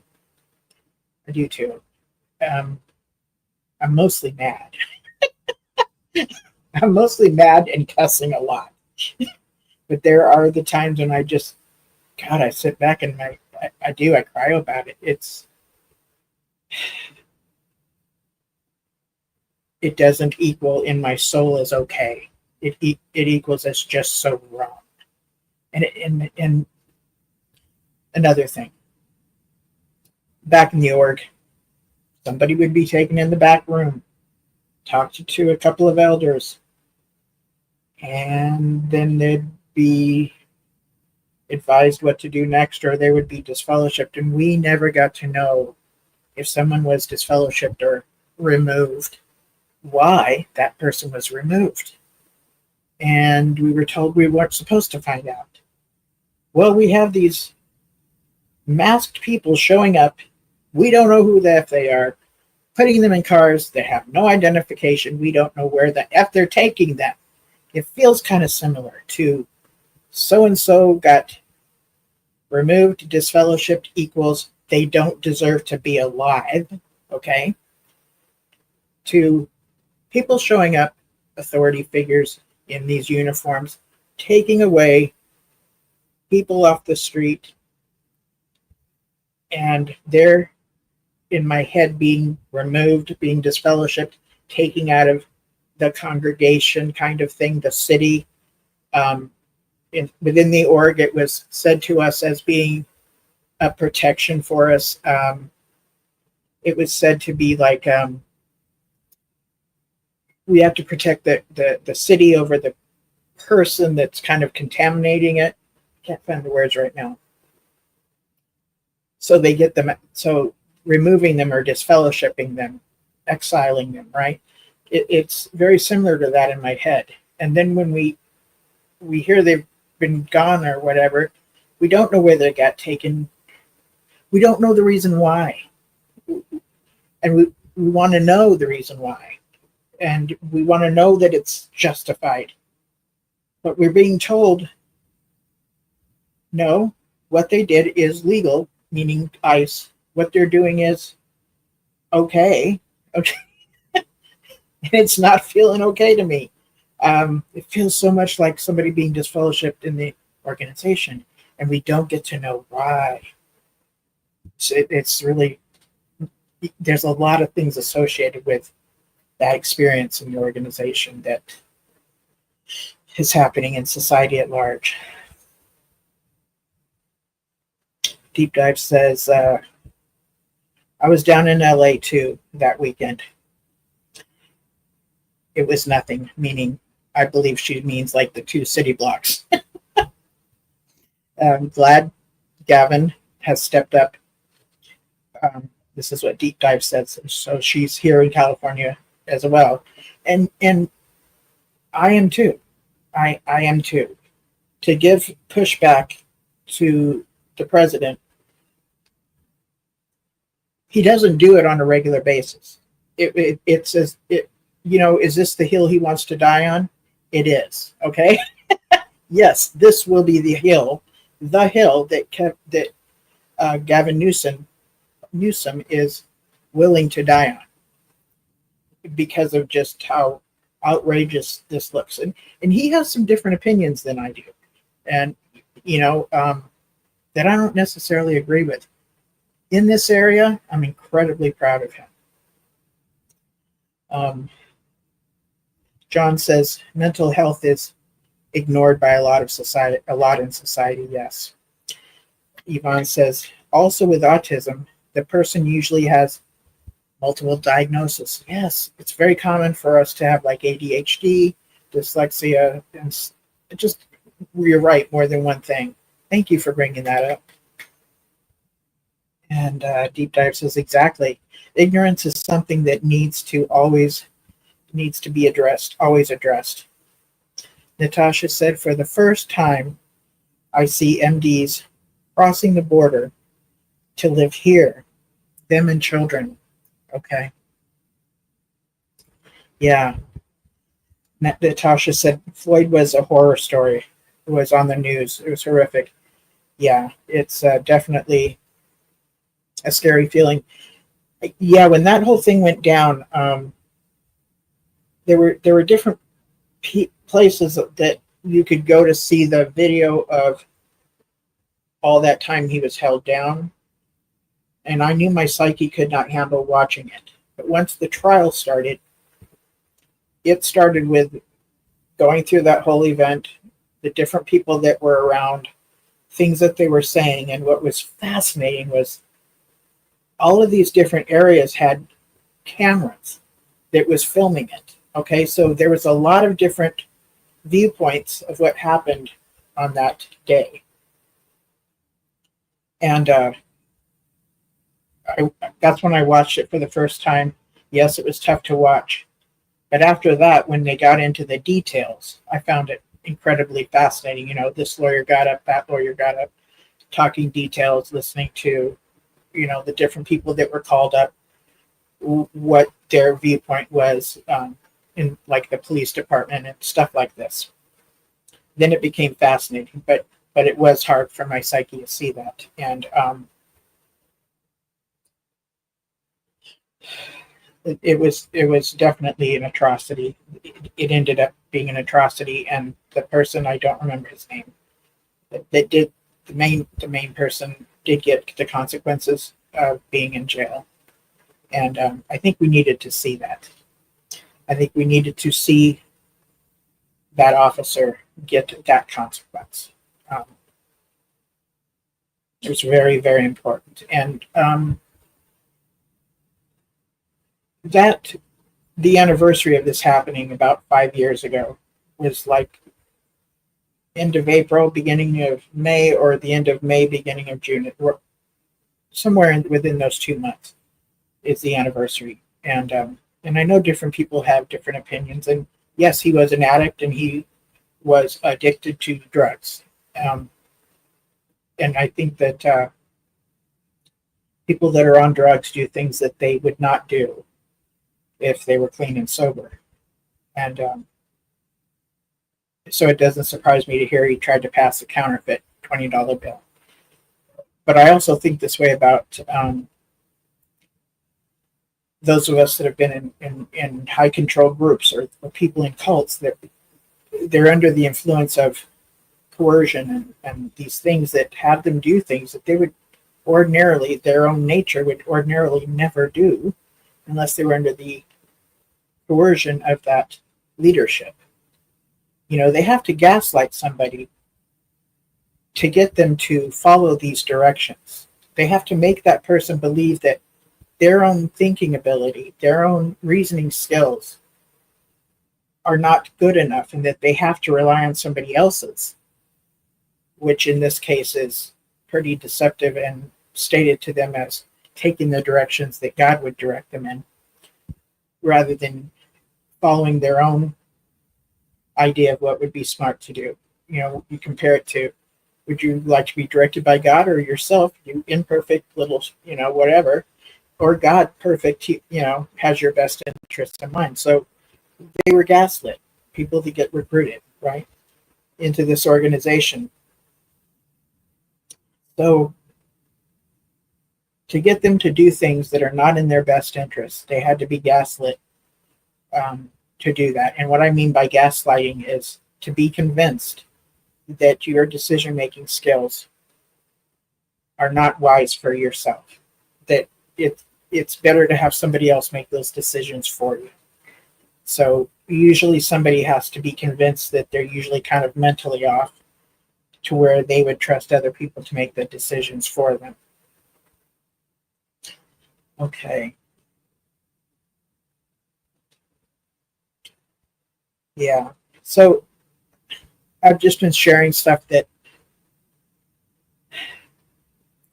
I've been going through in my head, how I've been experiencing things, and I know I've seen a few things on Facebook that our Carrie Kay has posted, and I hear and see, I can tell she's being traumatized. I'm being traumatized too. Natasha, who's in Canada, she's being traumatized. The fact that we're being traumatized means we too are going through complex PTSD. Okay? So again, we've got to do some self-care. And if we need to be back in therapy or start therapy the first time, do that. If you have insurance, look on your insurance card, call whoever you need to call, and get yourself in therapy. It's really a smart thing. Therapy is really a smart thing to do. Okay, Yvonne is saying, in these situations, it's good to practice deep breathing and something humming and singing. Yes, this is true. And what that does is it centers you to be back into your body, because at times like this, we kind of disassociate. Meaning we're not really tapped into our body. We might be having, it's kind of like our brain is not really turned off, but it's not tapped into what's happening. So we might go into a daydreamy state, or just kind of zone out, and we're not paying attention to what's going on with us. And sometimes people might have a sense of being outer body, maybe be kind of seeing themselves from another place in the room. That's pretty rare, but it kind of happens. So to help you get out of that place of disassociation, what Yvonne is talking about is the practice of deep breathing and humming and singing. So if you're doing that, and by the way, there's quite a few apps that you can download that will direct you in those things. And there's YouTube channels, okay, that have those things. So you can be kind of directed to do these things, or you can do them naturally on your own. You decide, the deep breathing, you breathe in slowly, and then you breathe out slowly. And you do that a few times, could be 3 to 15 times, I don't know. And you come up with, when you hear yourself humming, you're more tapped into your body. It brings you back into your body, okay? I think, humming and singing. So if you've ever noticed somebody when they do that, sitting in a crisscross applesauce, their legs, and then they've got their fingers like this. When you are doing that, you feel that in your body. So even if your thoughts are a bit distracted, it brings you back into your body, which is what we're trying to do. So when we're back into our body, what we're trying to anchor ourselves into being present in the moment, but we're more we're kind of taking a moment of creating our own environment, taking that time out to deep breathe and stuff. So it can be called meditation. It's called a few different things, but it's a physical thing that helps bring you back. Another thing is, you may have been hearing people say, walk barefoot on the grass, or put your feet into the sand, right? So Deep Dive says it's so triggering, I can't not do something. Yeah. And I like that. I really, really like that. This shows the growth. I'm going to cry. I'm so touched and so thrilled, because the time that we were in the organization, we were so limited on what we could do. And here she is today in her healing journey, right? I can't not do something. And what she has been doing is reaching out to people of influence, people within politics, and making statements. And that's growth.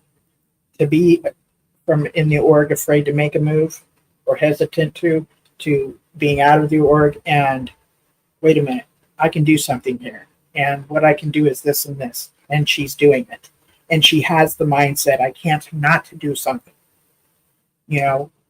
Which is very opposite from a victim mentality. Yes, there's situations where people are truly a victim, but then there's a victim mentality. And the organization liked keeping us in that mindset too. When you have a victim mentality, you don't feel empowered. You don't think in a manner of, I have these options. I can do this and I can do that. Victim mentality is, for myself, okay, I don't have a car, so there's no way I can show up to any of the XJW meetup things, and I was pretty bummed about the last one, right? But the fact of the matter is, I could have saved up a few bucks, and I could have put an app on my phone, and I could have taken an Uber. I could have gone to it, even though I had called people and asked them, and they weren't able to no fault of their own. A victim mentality is, oh man, I can't go because I don't have a car. Like, poor me, and there's just no other option. But an empowering, or a victorious mindset is, I can save money, I can download the app on my phone, and I can get there by taking an Uber or a Lyft. Okay? That's the victorious mindset. It's similar to what she's saying. I cannot not do something. So,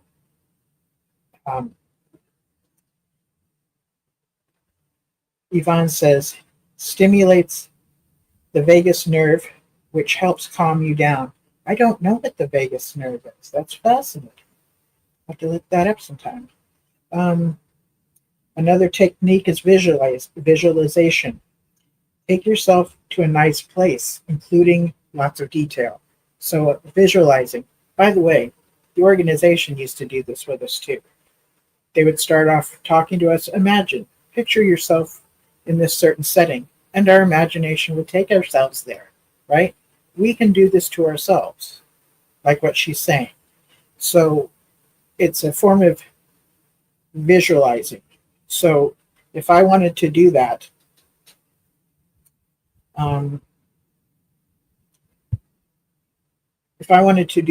to be in a place of calmness, and she was saying, including lots of details. To me, a place of calmness is sitting in a certain kind of chair that's wooden, and it leans back a little bit, and the back of the chair goes back a little bit, kind of those wooden, they look kind of like a white picket fence kind of chairs. I don't know what they're called.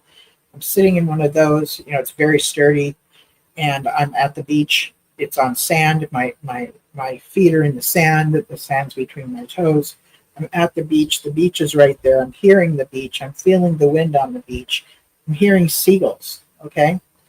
and they're circling, and I'm feeling the sun on me. But it's not too hot. It's just a nice warm feeling, So visualizing myself in something like that feels very calming.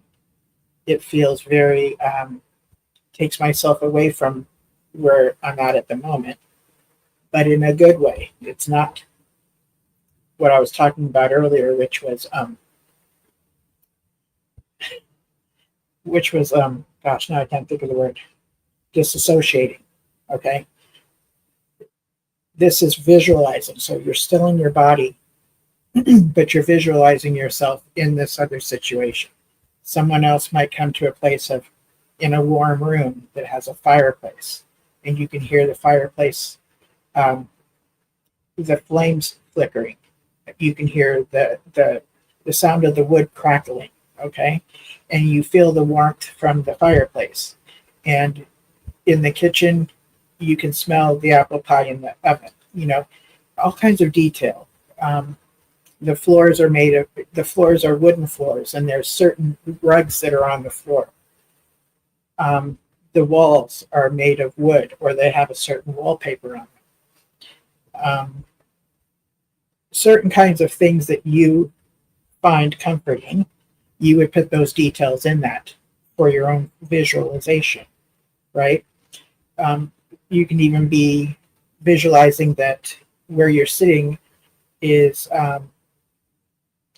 in a certain place of the room. Maybe you're on the couch, maybe you're in a couch chair kind of thing that's very cushiony, and that you might have a throw on your legs. It could be something that was made by a relative. Maybe it was patchwork, and that's keeping you warm. And maybe you're knitting, and that's something that you find relaxing. As a matter of fact, we have this one gal that, what reason I say we is because she's a cult survivor, and she knits all the time. She was raised in the Children of God cult, okay, and I believe she's called the Knitting Cult Lady. I'll have to put a link in the description box. But she gets on every couple of days. No, she gets on a couple of times a day, and will just talk about things about recovering from the cult. Okay.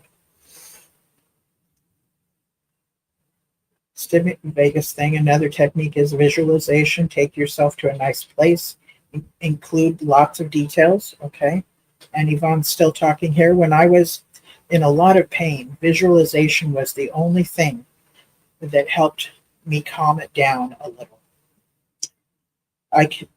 It can help you relax, yes. And the fact that pain sometimes is a bit less painful if you're relaxing. It doesn't seem like it at the time. Your body kind of wants to tense up, but when you relax, it might take away some of that pain. Yeah. Mine was an olive grove with roses in the background on top of the hearts in front of that, with beach and the sound of beach. Smelling salt, I think, is what it says. Yeah, I'm picturing that. There's a book called The Secret Garden, and I picture that being a garden that kind of has a fence around it, so it feels very away from. Feels like your own little place, like your own place that you can go get away from everything and everybody, and just have time for yourself. And that's a fun thing. Okay, I'm going to read it again. Mine was an olive grove with roses in the background on top of a cliff, okay, with beach and the sound of beach, the smell of salt. Yeah, the sound of the beach is a very, very distinctive sound. It's like a bit of a roar, but it's not even scary. But there's the sound. Beach makes a certain sound. It can be very calming to people when we hear it. And then the smell of the salt water, right? Athletes use visualization to improve their skills. This is still Yvonne.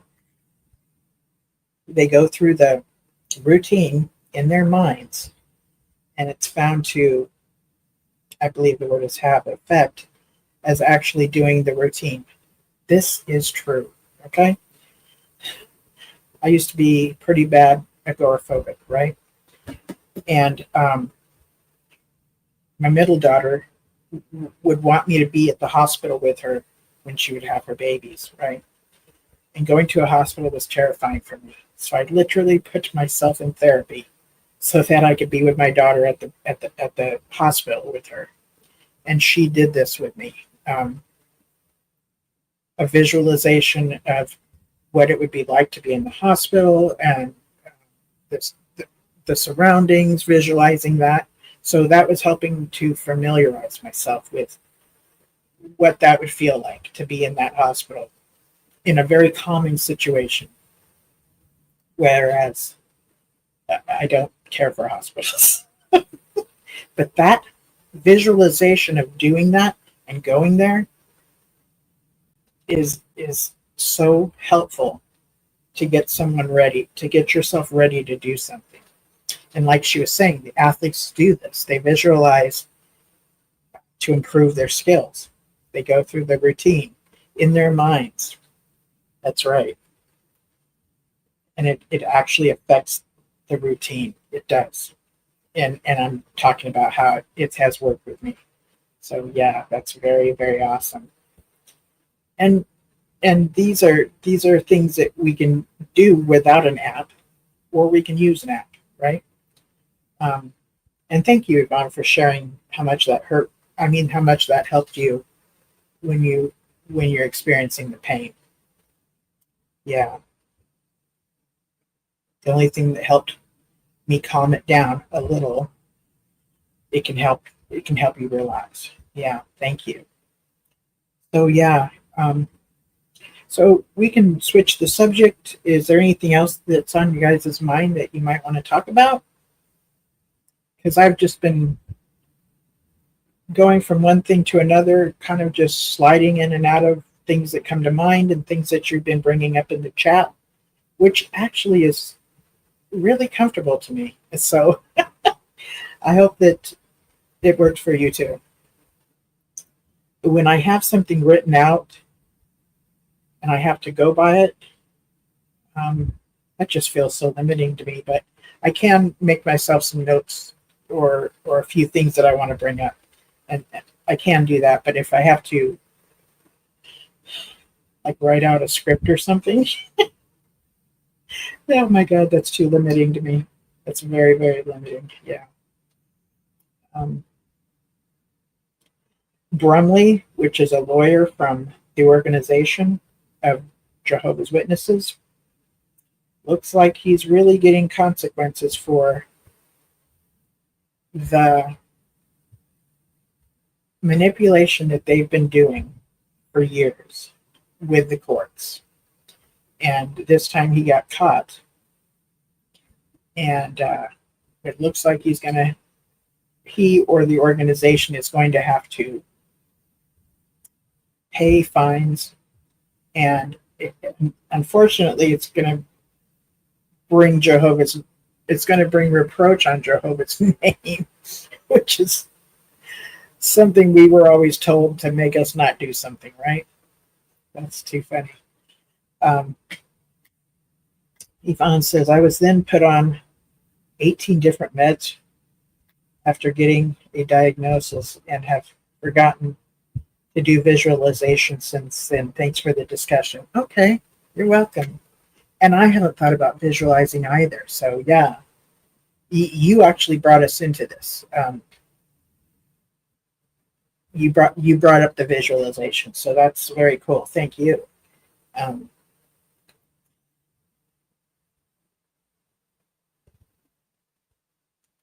Okay, I'm going to wait for that comment to go up a little further to read it.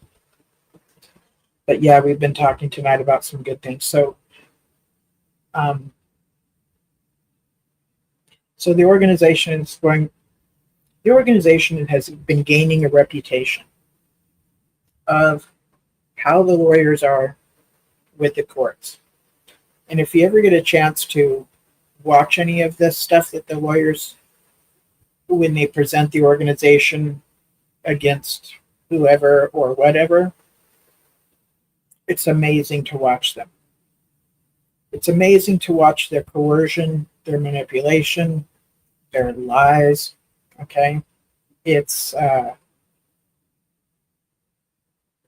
pretty gnarly. Yeah. And our mermaid, Aurora Mermaid, said, "I need to do that." Oh, I think she says, "Was a hard day today." Yeah, we have them every. You know what? And yeah, when you know you've had a hard day, give yourself some grace. And so yeah, see, Yvonne, our mermaid even is saying she needs to do that. It's good to be reminded. That's another thing, you know. And I relate it to when somebody starts to get a headache. Um, for me, when I start to get a headache, I can't think well. So I need somebody else to remind me. Have you taken anything for it? Do you need a cold rag for your forehead? I think you might need to take a cool down shower. Because a lot of times my headaches are due to being possibly sunstroke. Or have you drank enough water today? So I need somebody to remind me of these things. Now, if I'm feeling good and I'm seeing somebody else have a headache, I will think of those things. And I'll mention them to somebody. You think you might be dehydrated, stuff like that. But when you've got that headache, it's hard to come up with the things that it's good for, your own self-care. So yeah.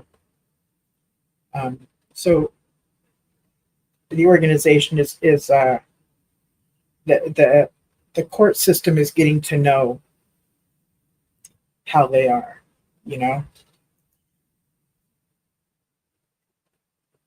The thing that I didn't read earlier from Yvonne was the other thing is gratitude. Okay, can help calm you down. Oh yes, gratitude. There are days, and I'm just so like over it. I'm pissed, whatever, and it's hard for me to grab things to have gratitude for. But just starting off with a simple thing, that you can think of at the moment. And just starting from there, and more things will come up. But you got to kind of start somewhere, okay? I'm thankful that I have enough food for lunch today. I'm thankful that I have access to cold water, Things that we sometimes take for granted, but we have access to, right? Yeah, it's a toolbox, definitely. And then Miss Laura Mermaid said exactly. Give yourself some grace. You had a hard day today. I'm sorry to hear that, love. Yeah, and sometimes, if you can call a friend, and even if you don't even want to talk about the hard day because, well, it was a freaking hard day. Sometimes if you just have a friend to call to just be like, it was a hard day, but I don't even want to talk about it. What's going on with you? Just sometimes you need to call a friend. Sometimes the last thing you want to do is have a friend talk to you. So know yourself and know what is self-edifying, what you can do for your own self-care. Does it mean we women sometimes we just need to take our bra off, okay? we're at home, we're not going to go anyplace else for the rest of the day. Let's just take off the bra. And just that in of itself helps for us to relax, So yeah, there's these different things that and that we can learn from each other, stuff that we might not have thought of ourselves, right? Sometimes when I'm getting too hot, I can just go into the sink and just spray down my head of hair with water, cooler water, and then let it get cooler and cooler. That helps me if I'm having a headache or my body's getting too hot. and it doesn't seem to want to cool down, you know. And what's really bad, what's really bad about me, when I get in a place I've gotten too hot, and I get, oh my God, I get bitchy, and I turn into somebody I don't even frickin' know. It's, oh God, I'm embarrassed almost. But it's like everything is a conspiracy that somebody is doing just to me to piss me off, right? And when I'm in that mode and I start to realize I'm doing that, I'm like, oh no, I'm at that place where I'm past, I don't know if I'm going to be able to return to normal, right? So I have to do things to cool myself down. So today, just before the show started, remember, I don't know if everybody here remembers, but I was talking about how, God, I just feel yucky today. So I have these things here, right? I put them in the freezer and I put them on my lower back. And I have two of them. And I think it really helped me out today as I started off the show. And I got these off of Amazon. One side is kind of very plasticky, but the other side almost felt. Remember when we were kids in school, we would cut up felt. So it has a softer feel to it. So I don't feel like I'm sticking that cold plastic against my skin or my shirt. So I'll fold it over and put it on my lower back right where it curves, So I put these both on my back before the show started. I really think it helped, yeah. You too? You get cranky? Oh my God, I'm glad to hear I'm not the only one. Oh, that's funny. Okay, humming is always helpful when I'm in pain. Makes sense for other things too. Yeah, that's true. That thing about humming, it almost puts a vibration. You feel a vibration with the humming. Um, and you know what else? You can decide to put on some music, the kind of music that makes you feel good. Today before the show, I was listening to like old school rock, like like Ozzy Osbourne, and just some old school rock. But sometimes I want to hear more rhythm and blues, or we are family. I got all my sisters with me. Yeah, yeah, yeah. So I'll put on something like that, and it just lifts my mood, right? If I'm having a headache or whatever, and I'm wanting to have that sense of peace, there's plenty of stations that are just real mellow to where some of those stations are like, they'll say for studying, music for studying, or jazz, or coffee house, or things like that. You can put on something like that. That helps to change your mood, or helps you sometimes get out of those everything's a freaking conspiracy, which is where I go. Oh my God. If I sit down and the fan is off, I could have turned it off 3 days ago or whatever, but I'm convinced somebody did it to me. Even, and I don't even have anybody here, right? But somebody must have did that just to piss me off. Oh my God. That's so silly. But that's where I go. Um, yeah. So, yeah, is there something in mind that you guys want to talk about other than what we have been talking about? You're welcome to join me. That I don't see my. I thought I put my thing. My goodness, I didn't even have my. What do you call it? The link to join me.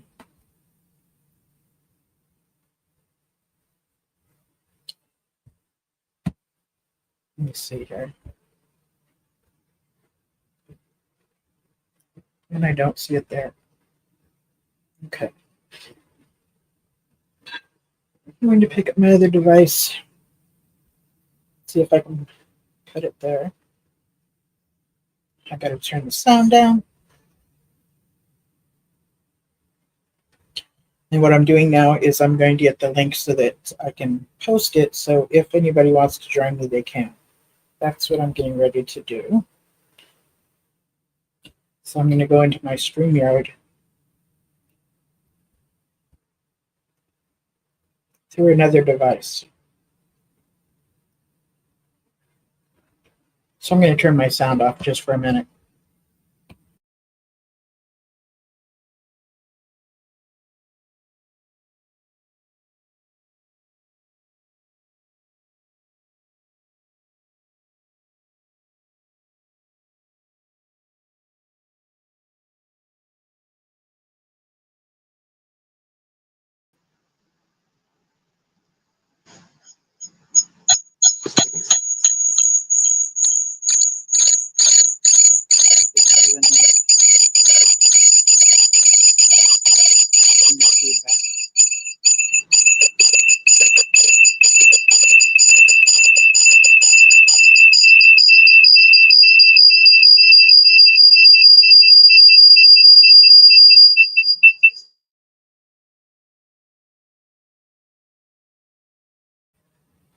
I'm so sorry. Did you guys hear that? Ugh, horrible.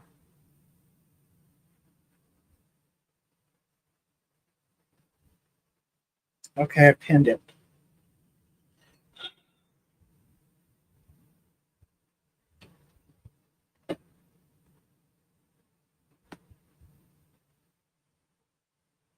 Oh, I need to get rid of the second me. I'm going to remove me. Okay. Yay. So if anybody wants to join me, the link is at the top of the chat. If you have anything on your mind,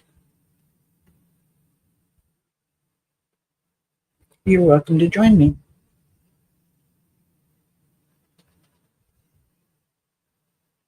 I thought I was ahead of everything if I had the sound off of both of these devices and this, but it didn't. It still did the echo. Let's see here.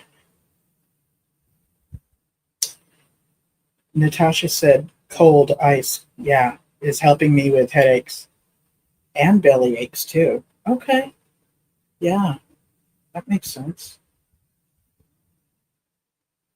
Sometimes it's just what you need to calm things down. And then other times it's like it's the warmth that is helpful with body aches and stuff like that. Yeah. So if you can think of another subject, you can put it in the comments or you're welcome to join me. You don't have to show your face if you don't want to, or you can if you would like to.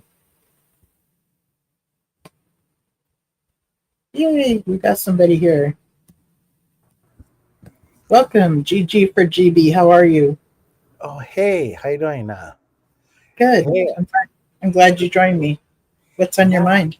Oh, there's a lot of crazy stuff on the news, and um, I for some reason I've been watching this guy. He's a scientist, and he looks at the sun, and he's predicting earthquakes all over the world because he's looking at the sunspots, like the sun activity, and then and sure enough, like next day, 2 days later, you start seeing these earthquakes in the Pacific.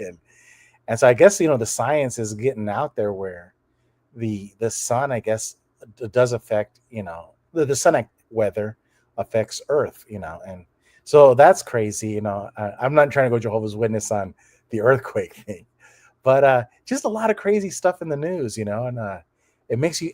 I was telling JP last time we're talking like it feels like something. Everyone I talk to that kind of just watches a little bit of the news, they feel like we're in the middle of something big, but we don't know. But at any minute, something's going to happen. I don't know what, but we're like, I don't know. Do you get that feeling, or am I alone? Yes. Mhm. Yes. Yeah. And a sense of, Mhm. yeah.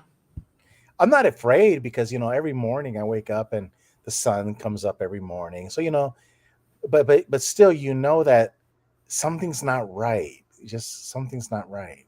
Um, Yeah. And a lot Yeah. of things. Yeah, like I'll give you an example of something's not right.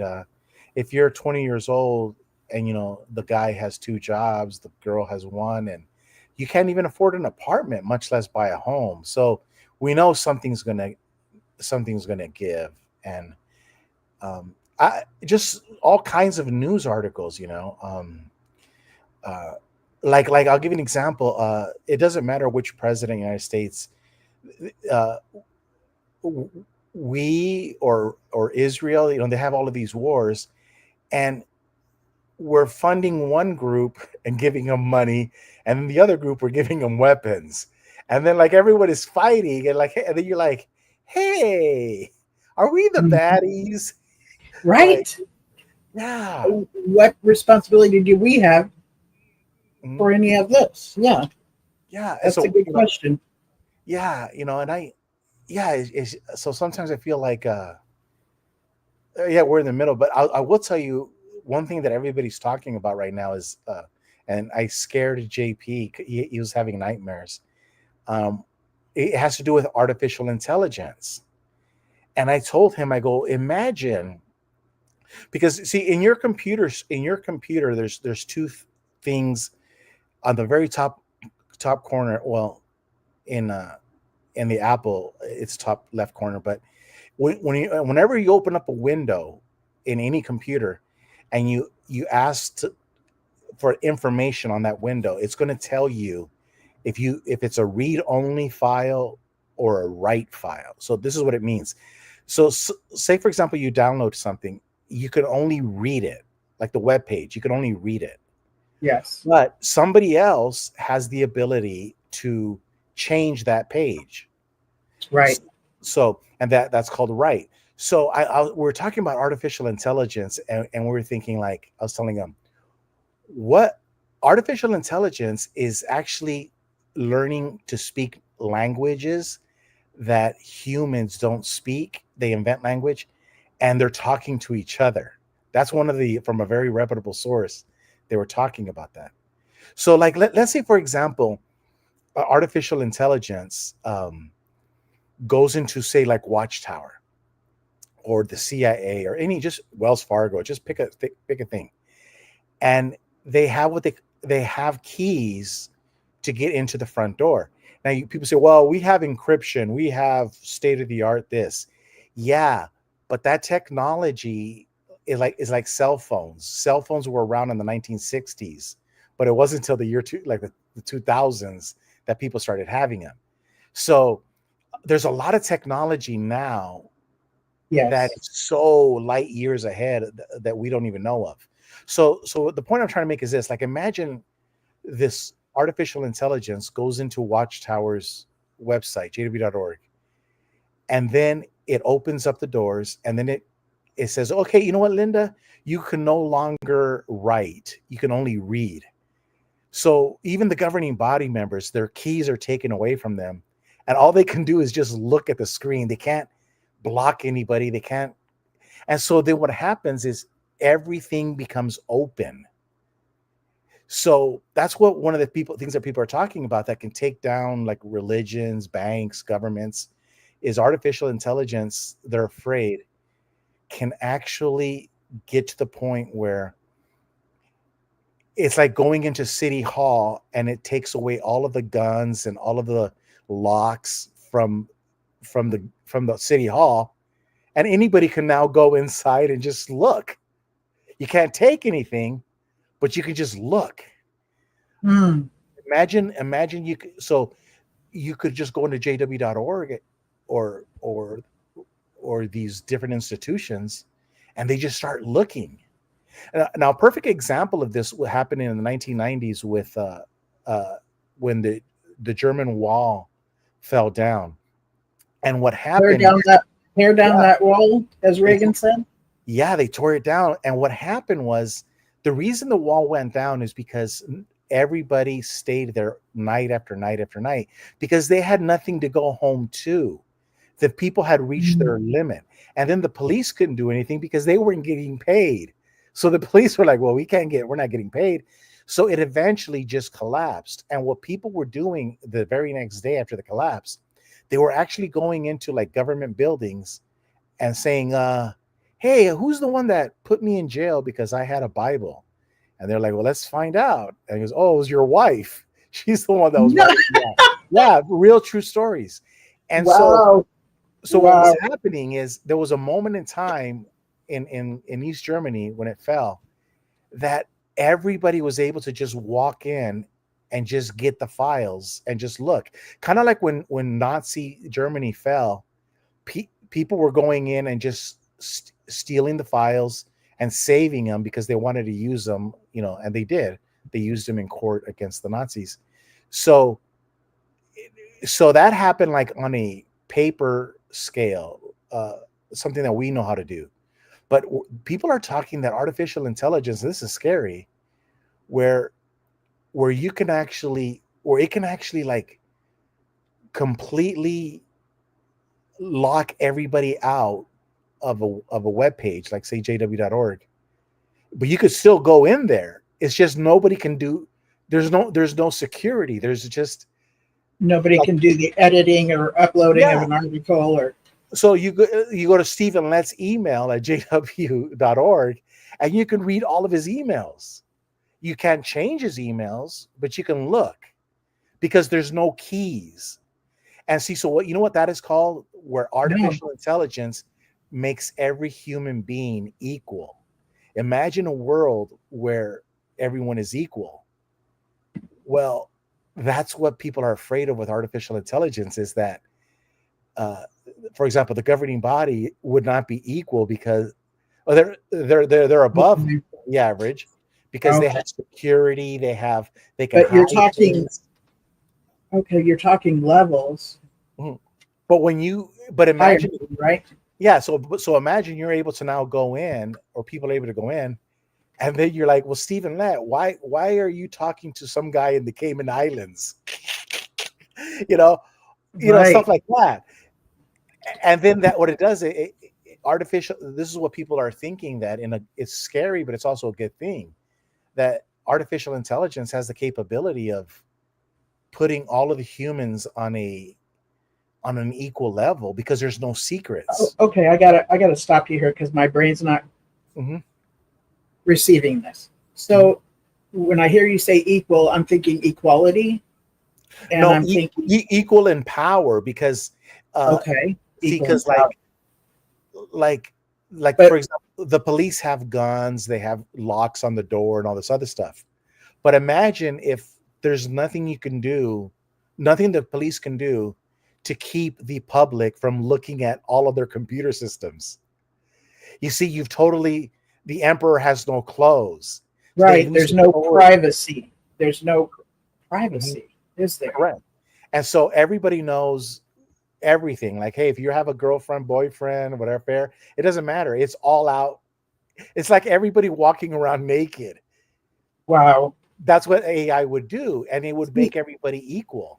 Like what I've been reading lately is that the IRS is being asked to give the names of people and their addresses to ICE so that ICE can find certain people.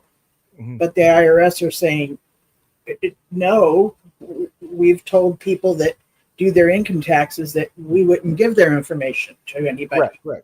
Including undocumented people who they've encouraged to pay their taxes, and their information would not be given to people. But now the government's asking for it, and IRS is going, yeah, we don't want to do that, but this is a higher authority and they might be able to do that.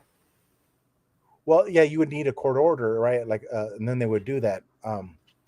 So what you're talking about is even the IRS might be able to be looked into, and information that. Well, what I'm talking about is people are afraid that artificial intelligence see, because if you look at your computer at the very top, there's like you'll see like a key, a lock, and it says this website is secure. It has SSL encryption. Yeah, I've seen that. Yes. But anything that has been made by a human, any lock that has been made by a human, can be unlocked by another human. It's just natural. So these these locks that they have in security in a website were made with computers that are way inferior to what they have now as far as computing power. So people are thinking that artificial intelligence, because these new chips that they're making, they're just these chips that fit in the palm of your hand have almost the same computing power than big huge buildings that are just one big huge computer. This is so if the computing power is what they're afraid of, that it could actually unlock the security features in a lot of websites, and in doing so, this is where the fear is, because it's like there's no locks anywhere. It's everything is exposed, and it's kind of like the Bible where it says that, like, like what people talk about Revelation, where it says that everything gets exposed, like there's nothing Right. that you don't know. Okay, so from what I understand about AI, Mhm. all it can gather is what's the information that's already out there. Correct. If we ask it a question, it gathers the information that's already out there on the internet, gathers it up, and kind of gives us an answer, right? Correct. And you're talking about AI can talk to another AI or something, and things could be unlocked. In my head, I'm like, but why would AI want to talk about that? And why would AI do that? That doesn't seem the characteristics of what AI does. Help me out with me Well, understanding let's say why you're AI would do that. let's say you're a very powerful government like North Korea that has smart people and they have AI, and then they just do a test run. They say, you know what, we're going to open up, we're going to penetrate Wells Fargo, and we're going to let everybody see what everybody has in Wells Fargo accounts. So now everybody's But that would be a person so directing a computer to do that, right? yeah, it would be artificial intelligence that would go in there and lock everybody out, and let everybody go in free. Like, you come on in, and there's no locks in the door. You can't take money out, but you can just look around, and so then you can actually see. It's like the world is a museum or something, right? Yes, and you could see what people are doing behind the scenes, and see, that's where the scare that's where you and I are not scared. But this is where governments are scared of AI, and it's a national security issue, because Okay. all of the dirty secrets are no longer secrets. Yes. Everything Yes. becomes exposed. So it would be like artificial intelligence getting into Donald Trump's personal email and all of the people in his staff, and everybody can now read everybody's emails and text messages. And there's Okay. nothing you can do about it. No matter how much they click, they've been locked out. Imagine stuff like that happening all over the place, like in the Vatican or jw.org. That's what people are afraid of. But I was telling JP that Again, why would AI decide to do that? um who well, see, the thing is, uh AI is no longer in the possession of the government. People like Elon Musk have AI. People, rich billionaires have AI. Like, there's even millionaires that are building their own artificial intelligence systems. They're piggybacking off of what's already there. So let's say you have an AI, and it's called ABC. Well, someone copies it, and then they build on top of that. Now it's ABCDEF, and it's even better. That's what we're doing, and it's just the technology is growing so fast. And one of the things that's happening, like, have you seen those videos where they show Donald Trump as a baby, and Donald Trump is talking, and he's like a little baby? Yeah. Well, they actually have videos now where you can't, you can still tell that it's artificial intelligence, but it's getting to a point where you don't know what's real and what's fake. And this is so imagine what other countries can do, right? To you know, spread misinformation. You know, Okay, like, so I think I heard you incorrectly at the beginning. mhm. I think I heard you saying like AI could talk to AI and then they can decide to do these things. But what I'm really hearing you say is people can direct AI to do As these things well, as well. But as it's well. yeah, as And I'm well. and I'm still stuck on why Well, would that AI even be motivated to do such a thing if because some people are asking the question, like there's people out there talking where they're trying to tell AI turn off turn off the computer. Like if I tell my Apple computer I'm going to turn you off, it'll turn off. But okay, so it's still a person influence has to do the influencing. yeah, so some people are afraid that the Okay. word is called sentient. The word is called sentient, which some people are afraid that AI might actually start thinking like a human. It's Okay. sentient. And like, no, I don't want to turn off. And the fact that you want me to turn off, I now consider you my enemy. you know, Eh, Wow. these are the things that people are afraid of, but it's also See, beautiful. that sounds like personality. Yeah, yeah. Does AI have a personality? That's A what brain to we don't know think yet. critically or on their yeah. And that's what the See, movie with it Top sounds Gun. like Uh, say that's that what the again. movie. The movie what? That's what the movie that Tom Cruise just did, Mission Impossible. That's what it was about. Is that Okay. is artificial intelligence uh, a human being in essence, like a sentient? And if it is sentient, does it have a physical body? Can you trap it? That was the basis of the movie. You know, like can Okay. you Yeah. and uh, and and how powerful is it? You know, it's very powerful. Well, And one of even the things, Elon was has something set up mhm. entertaining the thought of us connecting AI with the brain, right? Yeah, and one of the things that people are talking about, like something that that Elon Musk is trying to plan is it, they're calling it like a new revolution where we had radio and it changed the world, and then we had TV, it changed the world. Everyone had to get one, and then everyone has to get a cell phone, right? All of these things, and so the new same thing with cars. Everybody has to get a car. So the new thing is they're thinking that these robots are going to be like Tesla robots, where everyone's going to want to have a robot in their home, Mm, washing dishes and so forth. The sounds like problem, The yeah, Jetsons, the cartoon Jetsons. correct, but the problem is the robot going to kill you because of your political persuasion or because you said something wrong, or now we go into Twilight Zone thing. It's really interesting. And That is, yeah, yeah, that's a trip. That's yeah, really personifying a computer kind of thing, right? That's yeah. bizarre. And I was telling JP, like there's really no, like, for example, we know this conversation is being recorded on YouTube and then whatever, but no one's really listening in the government to you. That's like a false uh, thing, because there's not enough hours in the day to listen to everything that's being done. But what happens Right. is this video is going to be archived in YouTube.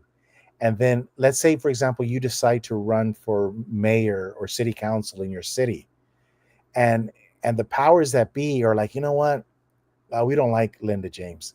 So then this is where people are saying, this is where the recording comes in. So they'll say, look, they'll tell artificial intelligence, let's look at Linda, all of the phone calls that she made, all of the videos that she made, and look for these key words, and Yes. then it'll say, okay, it happened on this show at this time mark, and then that's how they start building files on people. Uh, Yes. so no one's really listening to you until you become a problem. And I just what you mentioned right Mm, a second ago about looking for certain keywords. I think that's happening already on YouTube. yeah, When we get flagged, yeah, it's not necessarily a person, but something else is keeping track of certain keywords Yes. and we might get a strike or something. It's not people sitting in a room and enough people looking at each Exactly. other. You know what I mean? Hmm. It's kind of like what you just said. Yeah. Yeah. But So I'm not afraid of it all. I mean, I think, at the end of the day, we know how the movie ends. Evil always loses. evil does always lose, and love is always louder, and love always wins. Yeah. But there's it like, in order for the truth to come out, first the lie has to be exposed.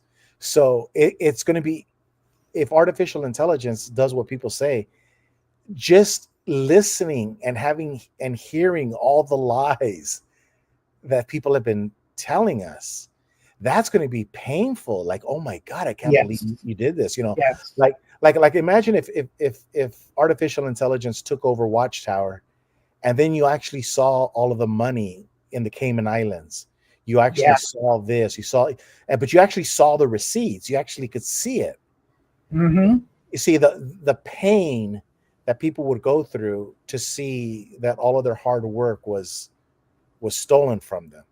So the Yes. truth. So it goes back to that movie when he goes, "I want the truth." Tom Cruise. He goes, "You can't handle the You can truth," handle the truth. Yeah. because when you see all of the truth, it's like your whole world crashes. You're like, "Oh my God, Yes. yeah, It yeah." is like that. It's very much like that. Mm.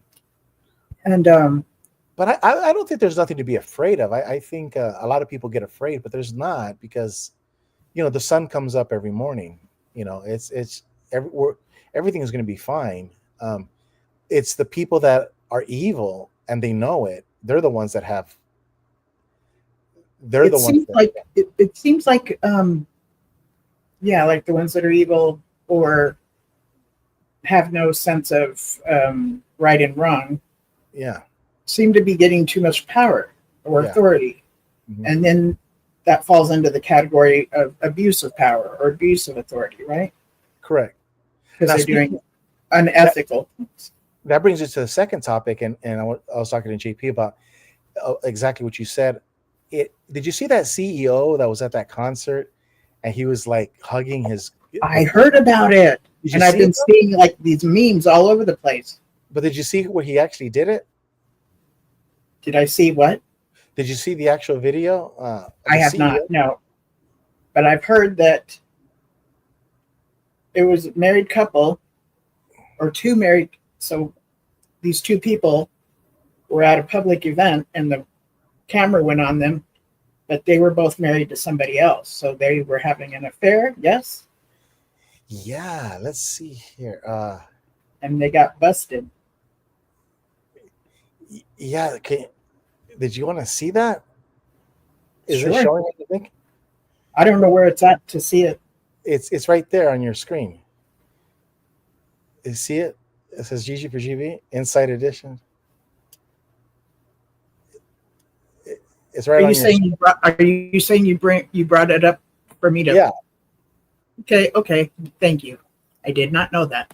Add to the stage. This is Inside Edition. The story everyone's talking about, the CEO caught on kiss cam at a Coldplay concert snuggling with his head of human resources. Today, there are serious questions whether they will be forced to leave their jobs. Allison, Oh, so yeah, they reaction they to want the to kiss story now. everyone's talking about, the CEO caught And the rock singer, the rock band guy goes, "Oh my God, either you're very shy or you're having an affair." Wow. So Oh my goodness. Wow. this is Oh, that looks this is the so thing. guilty. People God. have, since the beginning of time, men and women have been hooking up. And they're probably kindred spirits. They should have been married, but they're both married people. So they they know better, and they could tell by the way they were embarrassed that they knew they did something wrong. But the problem I was telling JP and everybody is morality and ethics matter. See, because there was a time where, and this is why they have to be fired. It's not because you're having an affair with somebody. If you want to have an affair, that's fine, but don't have an affair with the CEO and be the head of human resources. And then when somebody has a sexual harassment claim or this or that, you're pontificating. Like if I want to be a member of the governing body, but I want to have my harem of women, I got to pick. Do I want to be a leader of a religion or do I want to be a playboy? You have to Judge pick. Rutherford did it just fine. But Exactly. That's back before AI, back before internet. Yeah.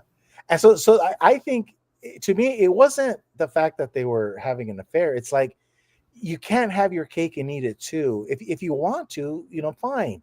But you have to step down because this is the reason why. If you're willing to cheat on your wife and your family that way, what are you going to do with the company's money as the CEO? That's all Right. we're saying. And so this is the same thing with people in office and everything. So you say, well, Yes. what you do in your bedroom is none of our business. No, because if you're handling billions of dollars, you're going to steal people's money so you can go to the Caribbean with your girlfriend. See, ethics do matter. Go ahead and go to the Caribbean with your girlfriend, but just do it with your money. Right. This is why ethics are very important. And I'm not trying to be judgmental on this guy. It could happen to any one of us. Anybody can fall in love. It happens. But don't, don't. And then it also creates a conflict of interest when you're having an affair with somebody in the office and you guys are high-ranking officials. It's like. So in this situation, He was a CEO and she was head of human resources. for the same company? That same company. Oh, I didn't know that. Okay. Yeah. You don't get your honey where you get your money. That's right. off limits. Yes. Yes, because it just there's so much possibility of fraud and abuse. And I'm not saying that these people are stealing any money or doing whatever. Right. But you put everybody in a bad situation. There was a guy, he was a General Petraeus, and he had a Gmail account and he wouldn't send any emails to his lover, and she was a government contractor, but they both shared the same email. So he would draft an email, like he's gonna send it, but he just save it. And he goes, hey, he would say like, hey baby, I'm gonna be in so and so, Afghanistan this week. Why don't you hitch a ride with so and so and meet me over there? But he would just save the draft, and then she would go into the same account, look at the draft, and then she would respond to him. This way, by them not sending the email, there's no paper trail. But the problem is this: what if the Russians or the Chinese or somebody hacked and got him? Then they're compromised.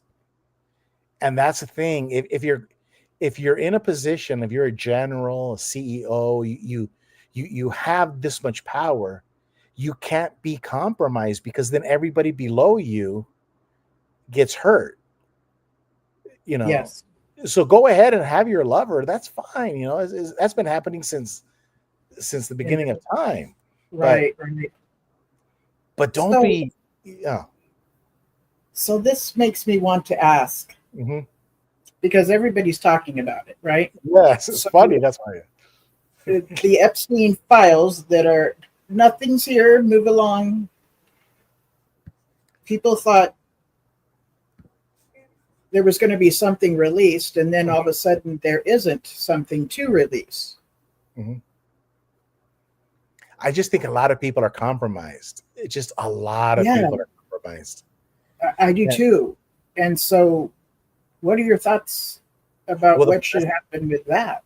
Well, see, that's the problem. And I'll give you an example. Am I kind of on the same? No. Yes, you are, because listen, we know that the guy, that governing body member who's a pedophile that had to Greenlease. So he got caught, but he reached the top. So this is what I'm saying. So whether it's a religion or whether it's the Senate or the United States House of Representatives or a court, we're being governed by pedophiles, and everyone is compromised. And this is what a lot of people are screaming on the Democrat Republican side. Like, just confess that you cheated on your wife, but don't. We can't let Greenlee govern us. I can't go to a church where the Pope is a child molester. I Right. can't let him govern Affairs me. is a different category than this, than Yeah, than what but they're governing you nonetheless, right. and all we're saying is, we want to be I want to be represented by somebody who doesn't have sex with kids. That's all. And it's because it's a predator behavior. Yes. Whereas two consenting adults that could be married to other people Yeah. have an affair doesn't necessarily make that a predator. I mean, No, it can be, but can be, but not. Yeah. it doesn't fall into the category of such vulnerability, being Yes. in a position of having to do like an authority figure. Yeah. That's again an abuse of power, or abuse of authority. Yes. Yeah.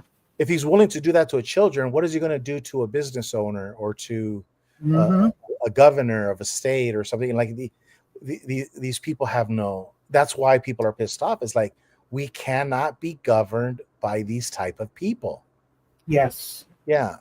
And the problem with this CEO and his honey is, okay, get married, have an affair, get a divorce, but you can't work in the same office and pretend nothing's happening.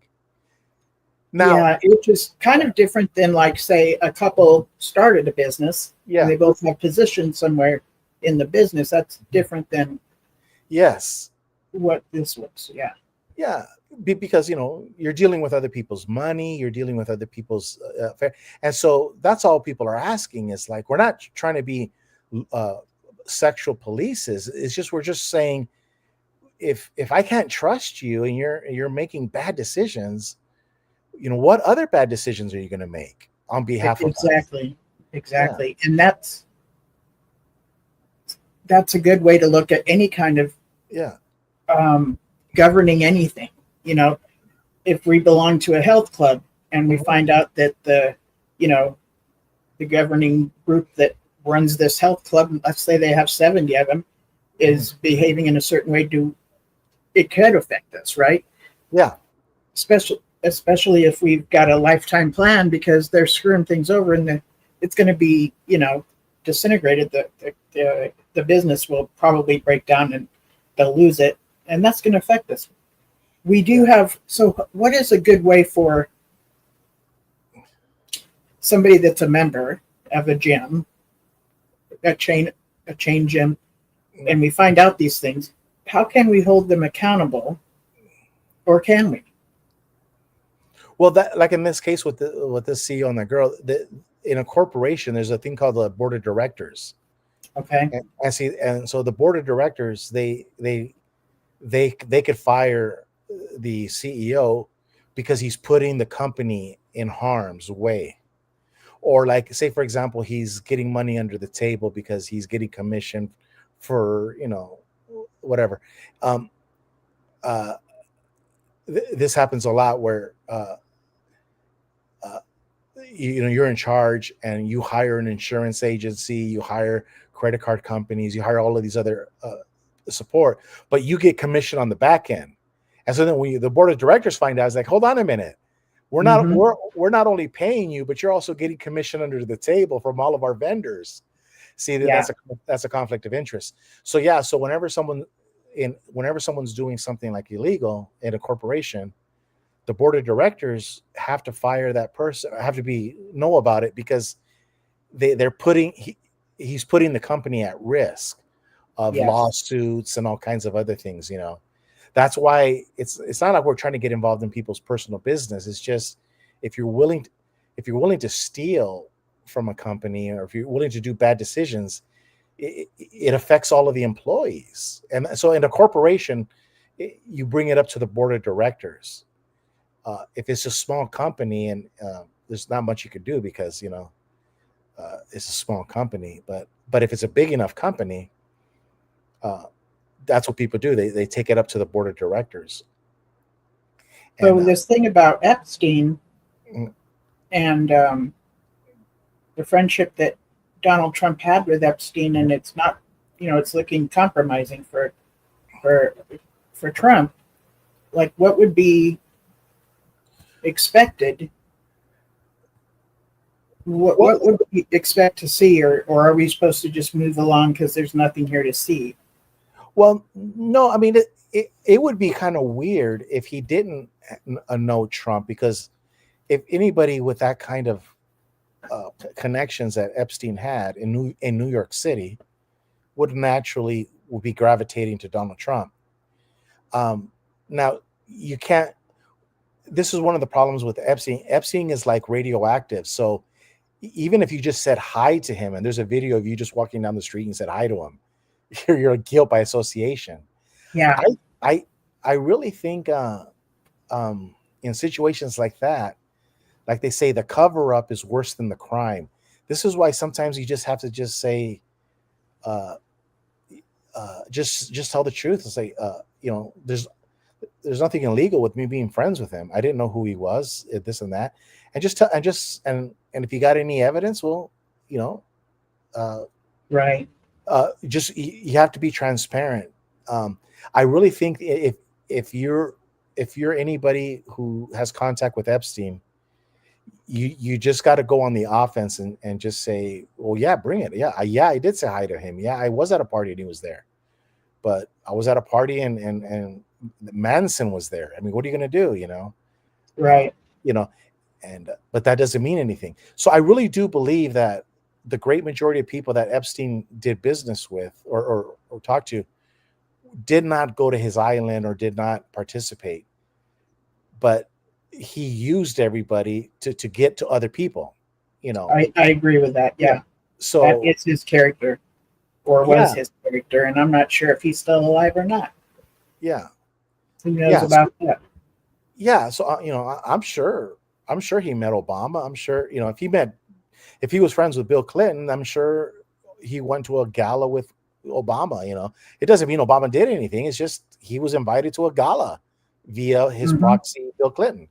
So so I just think you just let the chips fall where they may. I think, like with Richard Nixon, the problem was what they say, the cover up was worse than the crime. And so here a person who's innocent is now found guilty because he's trying to cover up something. Like, no, just if you're not guilty, just proceed. And so that's how I feel. I think so too, and yeah, it's concerning. But yeah, a lot of people are upset with Donald Trump, and a lot of with the Epstein thing is because, again, it goes back to who's in charge of this department, that department, and that department. And if he's a pedophile, you mean to tell me that I got to listen to the sheriff who molests kids? That's what people want to know. It's like, hey, I don't want to be governed by people that do this stuff, And if we can't take care of the children, a lot of people have said that then nothing matters. Nothing matters. I agree. I totally agree. If we don't have it in our hearts to protect them, once we're made aware, what good are we? Yeah. And yeah, that's in any area. Mm-hmm. But then there's things that'll happen with people that find out. They'll get blackmailed. They'll get all kinds of other things that'll entice them to not say anything, and they'll be threatened. All kinds of stuff goes on. I believe in and I know he's not everyone's favorite person, but I do believe, because Rush Limbaugh said this. I do believe what Rush Limbaugh said. He said Michael Jackson is innocent, and this is the reason why. When Rush Limbaugh left New York for over 10 years, they were still trying to say that he lived in New York. They were trying to tax him, his income, but he was living in Florida. The state would not leave him alone. But then he said, listen, he goes, there's nobody in the United States that has been looked at more thoroughly by the police, by the state, by the FBI, by everybody than Michael Jackson with the child molestation case. They've gone through his underwear, they went through Neverland Ranch, they went through everything, and they didn't find anything. So if he was just remotely guilty, if Michael Jackson was just remotely guilty, you would have thought that they would have found something on him. Something. A text message, something, but they didn't. And so this is like in the comment Natasha's asking, I go, if Donald Trump was guilty, I think they would have gotten him 4 or 5 years ago. That's, Oh, I see what you're saying. Okay. Yeah. I see what you're saying. Now, could he be guilty of something else? Well, that's different, because they deal with money, it wasn't all just sex. It was also money. So I don't know, but I'm just saying that,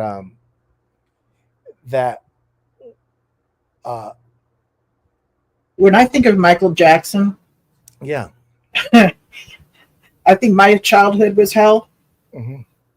Michael Jackson Yeah. had a JW mother, and then his father, which Yeah. was incredibly abusive. Yes. So in my mind, I don't know how he could grow up and become unscathed. Okay. I mean, the things I heard that his father would do, plus his father had like another family on the other side of town or whatever. Mm-hmm. And he would wake the kids up in the middle of the night to get them to perform for other people. Mm-hmm. I creatively think to myself, how you get kids to do that involves spankings and consequences that are usually negative and stuff. Yeah. I can imagine that would accompany it, along with things that his mother wanted him to do as far as being part of the organization and stuff. That probably had spankings and beatings and stuff too. Because of that time within society at large, it was pretty much okay to do that. And I wonder if some of the people that his father brought around didn't abuse him. Would his father allow that? I don't know. And could somebody deceive the father by being a close friend to get to the children? Which is what a pedophile has to do to get to the children, is become good friends with the parents. No, that's a good point. But you also mentioned the thing about different times. I'll give you an example. It's no longer on YouTube, and thank God. But there's a video of Gene Kelly, the dancer, the movie star back in the 50s and 60s. Gene Kelly, singing in the rain. And so he did a show, like a variety show, and he's singing a song from the musical Gigi, and the musical is beautiful little girls, right? Without beautiful little girls, what would little boys do? It's a beautiful song. Without beautiful little girls, what would little boys do? Life wouldn't have no meaning. But you got to understand, that was in the 1950s, right? And so Gene Kelly comes out with a whole bunch of little girls, and he's dancing a little bit, and he's playing with the girls, and he gets on his knees, gets on the ground on their level, and he's singing to the girls, without little girls, what would little boys do? So the whole United States, because we only had three channels back in the 1950s, right? So the whole United States is watching Gene Kelly singing to little girls and kissing them and hugging them, and just in total awe of the beauty of these little girls. And not one person thinks he's a pedophile. He's an outstanding man. But times have changed. I could not stand it when I watched it, and I was a little kid. Oh, you saw that? Yes. I didn't get any sexual vibe on it. it. Could not freaking stand that. Okay, but check this out. No, I know. It's amazing that you're bringing this up. Okay. You remember that then? That's oh amazing. My God, yes. And I'm passionate right now about it. Like, I remember looking at my mom going, well, it's from the musical Gigi, and that's another story, because it's French. Thank heaven for little girls. Yeah. But girls in the most amazing way or whatever. And I'm just, my God, I can't stand it. You're right. But see, you bring out a good point about Michael Jackson, and it's one, he's from a different time, and he's stuck in an old time, or he wants to go back to a different time. And also that Gene Kelly thing it's French. So the culture is different. And so there's a lot of things happening. And I'm just saying that I'm not going to say Michael Jackson is guilty. There's so many factors going on. I could see Michael Jackson not being mentally stable, really, and I can see him trying to relive his youth. Yes. I could see him going because back to a he different didn't get to time. have a childhood. He Yeah. didn't get to have a childhood as a JW, and he sure as hell didn't get to have a childhood with the father that he had. Yeah. And so, yeah, You know, so that's what I'm worked him saying. very hard. So, and you say, well, Gilbert, what does this have to do with Epstein? That a lot of times, just because you see something doesn't mean that's what it is. Just because somebody was in the Epstein files, Democrat or Republican, doesn't mean they were having sex with children. You need more evidence than just guilt by association. Same thing with Michael Jackson. Absolutely. Because Macaulay Culkin never, ever said anything bad, disparaging about Michael Jackson. So a lot of kids have never, I don't know if there are kids that have said, accused him. I don't think there are any. What I did notice, though, and I think I might have brought this up to you before, his sister Mhm. was doing halftime Uh-huh. for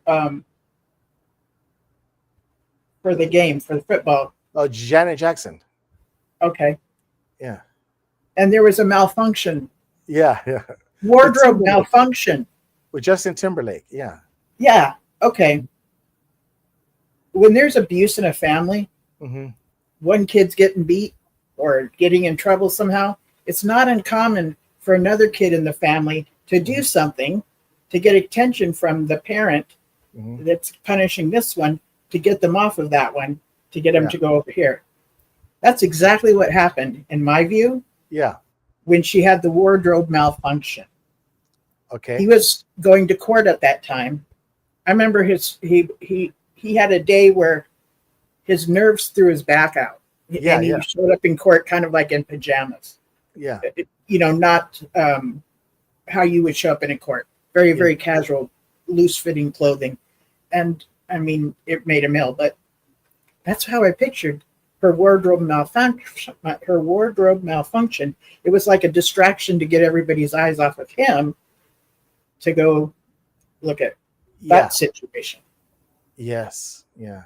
That's what that reminded me of. Yeah. Yeah. So, yeah, that was my whole point with the Epstein. Is I don't want to have a knee-jerk reaction and just be quick to judge anybody, but Right. I do believe that anybody that tries to cover it up, you're only hurting yourself. A true transparent. If you have nothing to hide, Right. you just have to come out and just and just be honest. Honesty is the best policy. It is. Uh-huh. And once you get started in that whole trying to cover it up, then you got to come up with more, Yes. lies or just more junk to keep covering things up. Upon junk, upon junk, upon junk. It gets exhausting. It makes you ill. And if you could have just at the beginning said, yeah, I did, and go from there. Yeah. Who knows? Who knows? Yeah. And I think that's the people are willing to forgive a lot of things, It's just the lying and covering it up and then wanting to stay in power when you shouldn't have that power.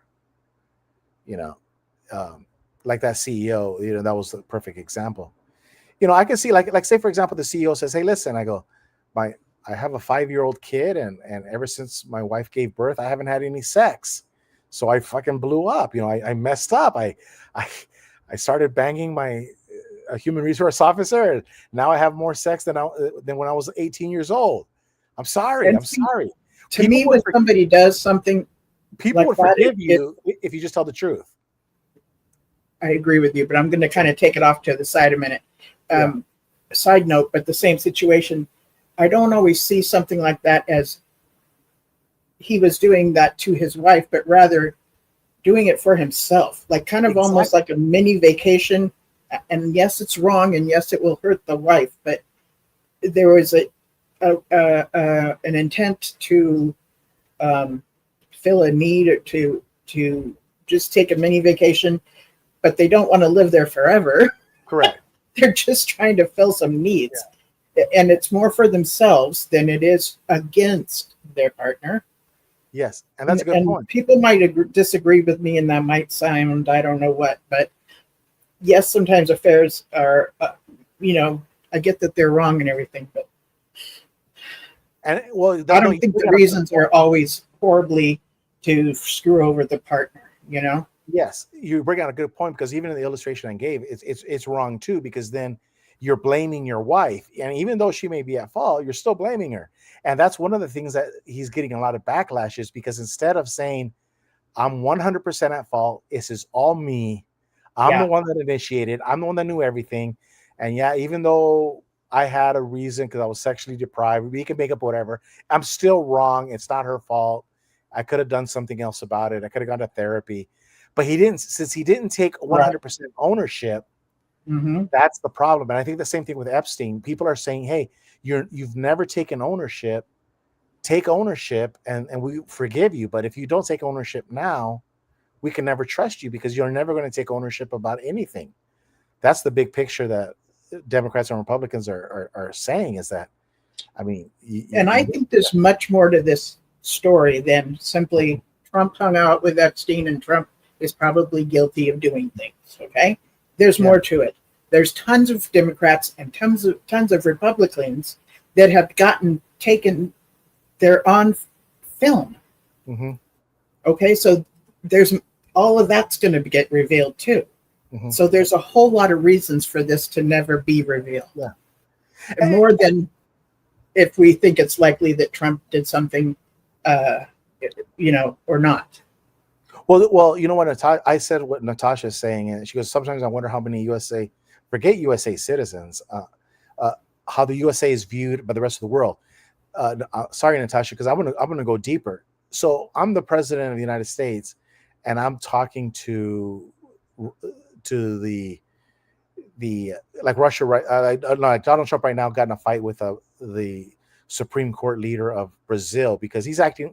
Everybody knows he's been acting like a tyrant, but that's not the point. The point is, when you're a president of a country and you're going around pointing your finger at everybody, Elvis Presley sang that song, "Clean Up Your Own Backyard." Don't go telling me this and that when you are governed by pedophiles. And then they say, look at Jeffrey Epstein, and then they start schooling you. So it goes back to having like in the Jehovah's Witness world, that they would teach the elders, you have to have freeness of speech. This is why, like, you have to live a clean life, because when you go up on stage, you want to have freeness of speech. So Natasha's right. The problem with the Epstein is it's taking away the moral authority that the president, whoever the president of the United States is, he or she should have the moral authority to make certain claims. So how can we go to China and says, you know what, your human rights department is really bad, yada, yada, yada.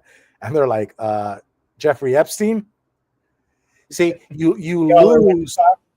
Yeah, so this is why the Jeffrey Epstein thing is also very important. You have to fix it fast, because you're also losing credibility in other countries. And the longer you take to fix this problem, the worse it's going to be for any president. You have to fix it. Yeah. Like, imagine if I have, a whole bunch of girlfriends and I'm giving you advice on, your relationship and telling you to be true to your girl, you're like, what the hell are you talking about? You're the biggest, player in the world. It's called freeness of speech. And that's why people hate politicians, is because they want to talk, and then when the truth comes out, you're like, no, you've been lying to me all this time.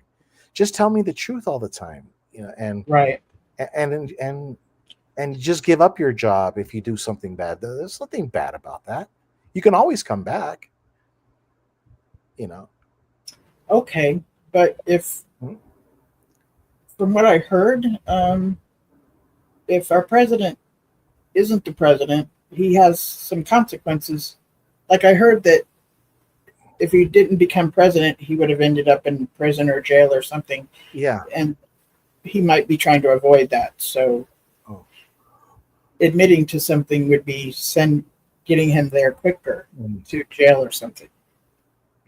Yeah, I think my brother Jesse talks about it. One of the great things about Abraham Lincoln is that he got tired of all of the death, the amount of dead people in Gettysburg, and so when he finished with the Emancipation Proclamation, freed the slaves, he also, when the war was over, he also said, enough. No one's going to go to jail. We're not going to go and put the generals in the South. We're not going to go over the politicians. It's over. The war is over. And so somehow, I think if Donald Trump is going to be effective, he just needs to, maybe a couple of key players maybe have to go to jail for whatever, but there has to, I'm not saying an amnesty, but this thing has to come to an end, because Exactly. It's going to eat up the country where and I'm just bringing that up as a reason, for a good reason in his mind, for not to be willing to be fired, Yeah. And he wouldn't be able to come back, like you said. Yeah, because we don't need Donald Trump to leave office and then they go after the Republicans, and then another 4 years they go after Democrats. It's like a civil war that never comes to an end. I think if Donald Trump doesn't fix this, it's going to be a cancer that's going to destroy the country. Can we have somebody besides government handle this? I don't know. I think it's going to. I think Abraham Lincoln put it to an end. Like he made sure, no, we're not going to arrest anybody. The whole South got a pardon. It's over. The war is over. The United States right now is kind of like in a civil war. You have to end the war. And I hate to say it, but some kind of amnesty where you're like, that would wipe the slate clean. Yeah, on everybody's side, but like from here on out, you will go to jail from here on out, because that's a fascinating thought. Yeah, because a lot of people are fearful that after Trump leaves office, the Democrats are going to be and then this just war keeps continuing, and it's not. Who would get death threats? No, like a lot of people think that you can't politicize, you can't. This is why Donald Trump's he'll joke with people, put lock Hillary up, he'll use it as political fodder and everything, but you can't do that, because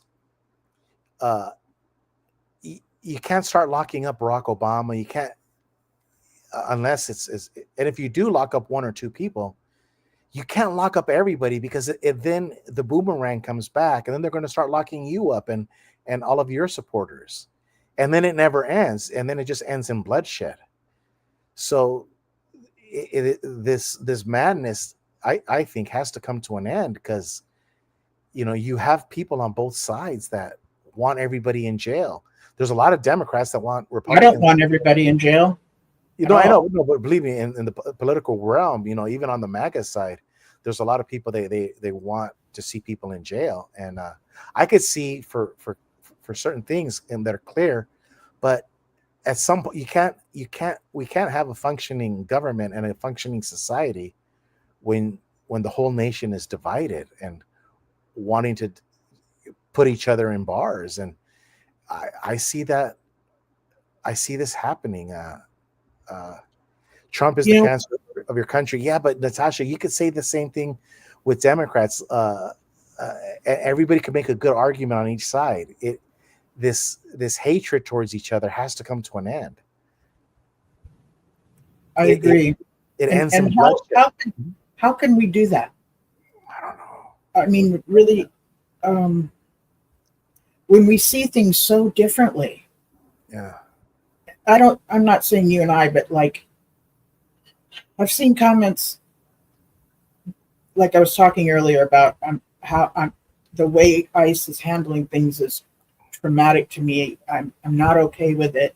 It's terrifying, and I want to I want it to not be that way. And in my mind, if that's coming now for Hispanics, who's going to be next? Because there's some people that, are not really the ones they're going after, that are just kind of get swooped up with everything.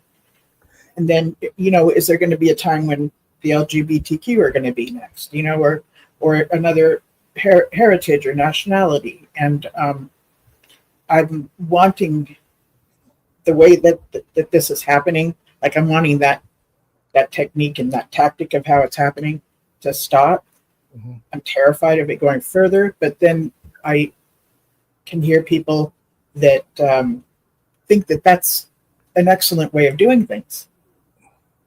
And I don't think it's an excellent way of doing things. So how can we be, you hear what I'm saying? Yeah. My heart is, I also think I'm being logical. I don't think I'm you are. And I think I've never fucking seen people chased down, dragged to the fucking ground, and taken into custody in the manner that I see today. And I've grown up in Los Angeles. I've talked to you and your brother, and my attitude towards Hispanics. That's who I'm comfortable with, Hispanic people, more so than white people, okay? For me, that's... So I'm watching. This is tough. This is really... And I don't want this to sound like a cop-out. It is also a testament to one of the biggest problems we have is... I'll give you an example. I think it's the 16th Amendment where the biggest problem we have in America is we elect our state senators to Congress. Before that happened, the state legislature voted for the senator. So Ted Cruz was not voted by the people, the state legislature. The only people that were voted by the people were the representatives. But the Senate was represented by the states. And the reason that happened is because it kept all of the power in the state.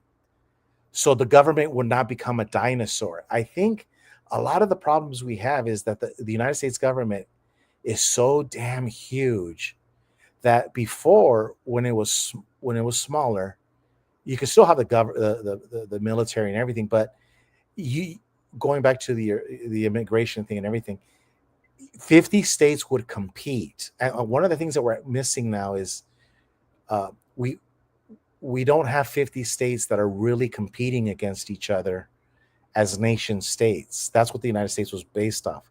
Every state was like California is a republic. It's its own little country. It's just part of the United States of America, but it's really its own republic. The Texas is a republic. So what happened is people could vote with their feet. If you didn't like it somewhere, you just would go to another state. You're still American. So I think eventually that will happen because the government is getting so huge, it's going to collapse under its own weight. And when that does happen, it'll be a godsend. And I don't want to go Daniel like the Bible, that, with a feet that is made with clay and metal. But it is a good illustration that the smaller things are, the better it is. And I really think that the only way for things to really get better in America is for the government to collapse on a big level and more people start making decisions on a state level.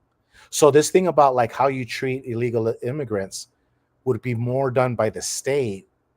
And I just don't believe that. I don't believe they're all illegal.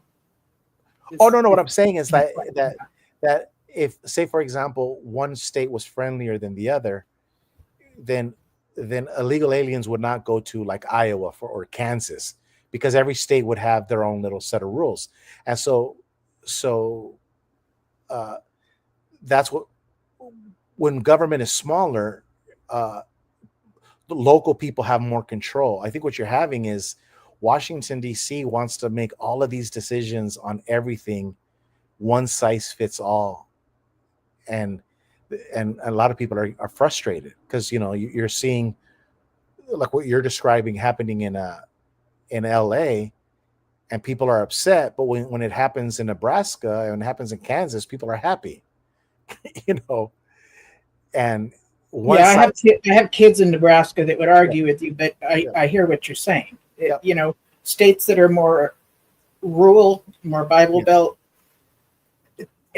tend to be more Caucasian, yeah, and I don't think they're all very familiar with the Hispanic culture. yeah, yeah. I just think this one size And fits they all might doesn't. actually just believe the stuff they're being told. Yeah, For instance, they're being told that they're all being let out of the prisons, they're all being let out of the nut house, and they're being sent over here to fuck you over. Okay? That's the story that they're being told. That's the story I was being told. I don't buy it because I've lived within the culture, and that was not the case. But mhm, those that have not, why would they not believe it? yeah. Why would they not? So I'm I do believe that in our lifetime it'll happen, because it's a thing called, I listen to all these people, and they talk in the finance world, and it has to do with gravity. At some there's only it's only Rome can only get so big, and then it collapsed, but it was still Rome. There was, you still had the Roman Empire. Same thing with the United States. The United States is getting so big that everybody knows it has to be downsized. And China, Russia, believe it or not, they're sick and tired of the bully. And it's not. And don't get me wrong. Donald Trump is not the only bully. All the Democrat presidents were bullies too. There was Obama was in a lot of wars too. So Republicans and Democrats are both guilty of bullying nations, and in Vietnam and everywhere. We are just one fighting machine. So the best thing that can happen to America, I think, is just like it needs to lose weight. We are just too big.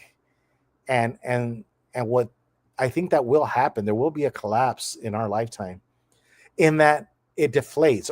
That's why they call it like the Great Reset, or everything's inflated, and things get back to the local people. The people realize, hey, we have to take back our own state. We can't trust Washington D.C. anymore. They screwed us over. We have to make these decisions on our own. And I think that's where you get better government. You always get better government when California looks after California. If Yeah. Yeah. I don't know that mindset yet. hmm yeah. But I hear what you're saying. And Yeah. in my head, Well, I'll give you an example. I think what we're both talking about is a balance. Let me give you an example. Like, Less government. let's say, just to help you illustrate the example, let's say the Watchtower fell and all of the local congregations can make local decisions. It would change everything. See, every congregation will now have power to put up a Christmas tree or not. See, because all of the central authority has been lost in Washington, in New York. Same thing. So like, I'll give you an example. The Democrats should be cheering the Department of Education being dismantled by Trump, because I'm not. I'm really not. because But I hear what you're saying, because I know of gives certain you things that are power. really going to be cut that we really need. But No, I know, but here's the thing. But it also gives the state of California more say. That's the whole thing. So the state of But- California should welcome it and say, okay, if you're going to destroy the Department of Education, we're going to have 100% say. Now, the government does need to have say in this aspect, like with certain, not with high schools, but with universities, because the government needs to say, hey, listen, we have a national security issue. We need you to teach children these trades. And so the universities will say, okay, we're going to teach these trades because we need more electricians, we need more plumbers, we need more coders, and that's fine. So that's where the federal government has a role. But the state of California and all of the Democrats and Republicans should be applauding Trump on this one, because all of the education should be done on a county level. From high school down, everything should be done on a county level, and your junior colleges and your colleges should be done on a Sacramento level. There's no reason why anybody in Washington. I think I don't know how that would look and how that would work. I'm only knowing about Well, it's real simple. the things that are being cut that are of value to me. No. So and There- rights are being taken away that are of value to me. no, So no, no, I'm no. I don't know how that would look. Is It's all simple. I'm All saying. authority of education, the educating of kids, all of the authority goes to the state of California, and the state and the counties also have more control of the education from high school down. So, for example, this thing about teaching trans kids, kids about trans, nobody in Washington D.C. should have an opinion. So this is the point: nobody in Washington D.C. should decide. No representative from Maryland should decide what people in Santa Barbara do, California. No, it should only be done. So this is the beautiful thing about, Democrats have passed great legislation, and Republicans too. This is the best one for Democrats and Republicans, because every decision to educate your child should be done on a local city county level, and every decision on a college should be done on a state, because look, the governor of the state of California knows what he needs for the state, and he's going to instruct the colleges. I need kids to work in the ports, with those big ships. I need mechanical engineers. I need this. See, he knows what the state needs, and so he directs the colleges to focus the education there. There's no reason anybody in Washington D.C. should be involved in the education of California. That's what the 10th Amendment of the Constitution talks about. And so on this one, the Democrats should be joining hands with Donald Trump and saying, get the hell out of our school. We can take care of our schools on our own. Every state should do that, and they're doing it. Yeah, I used to have a friend that worked at a privately run school, Mm-hmm. and they lacked certain things that Mhm. I think are important in a school, and they could get by with things like not having Mhm. accredited teachers do teaching and stuff like that. So I don't know what it's going to look like, what you're describing. To me, it's going to look like those like myself who were in special ed will not get special ed. Yeah. And they might even be taught by unaccredited teachers who might do damage to the psyche of some of the students. No, it's real simple. You Look see at where I'm going with my own experience, because I don't know what it's going to look like in the future, these private run schools. And another thing is, like, state by state, you're talking about different things being done state by state. Like like places like North or South Carolina and FEMA. It's encouraged that these different states have their own FEMA, right? But some states don't have. They're lacking in money, and California will carry them, Mhm. But if they're only left to their own income for they're going to get less FEMA than, say, California would get, because there's more money here. Correct, but that's another thing. That's a great thing about getting rid of FEMA. Let me tell you why. Because you get rid of thousands of employees in Washington D.C. that don't need to do anything. All you need to do is send the money to the governor of South Carolina, because you have a fund. And the same thing, you send the money to the governor of California, and he because it's a redundancy. California already has an emergency. It's called SEMA, California Emergency, whatever. Every state has a Department of Education. Why do you need a federal one? You don't. So I'm not clear on what is done by federal and what is done by the state. see the thing. I'm totally admitting I'm ignorant. No, so it's real simple. I'm just going with my own wisdom. Yeah. You don't need thousands of employees in Washington D.C. Worrying about school lunch programs in Orange County. The people of Orange County. There's thousands in Washington D.C. that hold those positions. Yeah, it's just Wow. There's just bureaucracy. But that's in every department. The same thing. Like Kash Patel. One of the first things he did is got rid of a bunch of FBI agents and says, you no longer live here in Washington D.C. You're going to go to California. You're going to go to Florida. You're going to go. He put them on the field. Like, what the hell is everyone doing in Washington, D.C.? We got like 10,000 FBI agents, send them all over the country. So he forced them to go to other, and guess what they're doing? They're actually working with the local police. See, so that's the whole point, is by getting rid of all of the fat and excess in Washington, D.C., you're letting the local people make the local decisions. And so you as a Democrat should be mad as hell that a representative of Florida is in the Department of Education in Congress trying to tell Californians how to educate kids. It's nobody's business in Florida how you guys teach your children, and vice versa. And so you have to understand, Linda, that the Democrats and Republicans have passed great legislation. It is possible that Donald Trump is right 2 times a day, like a broken clock. Okay.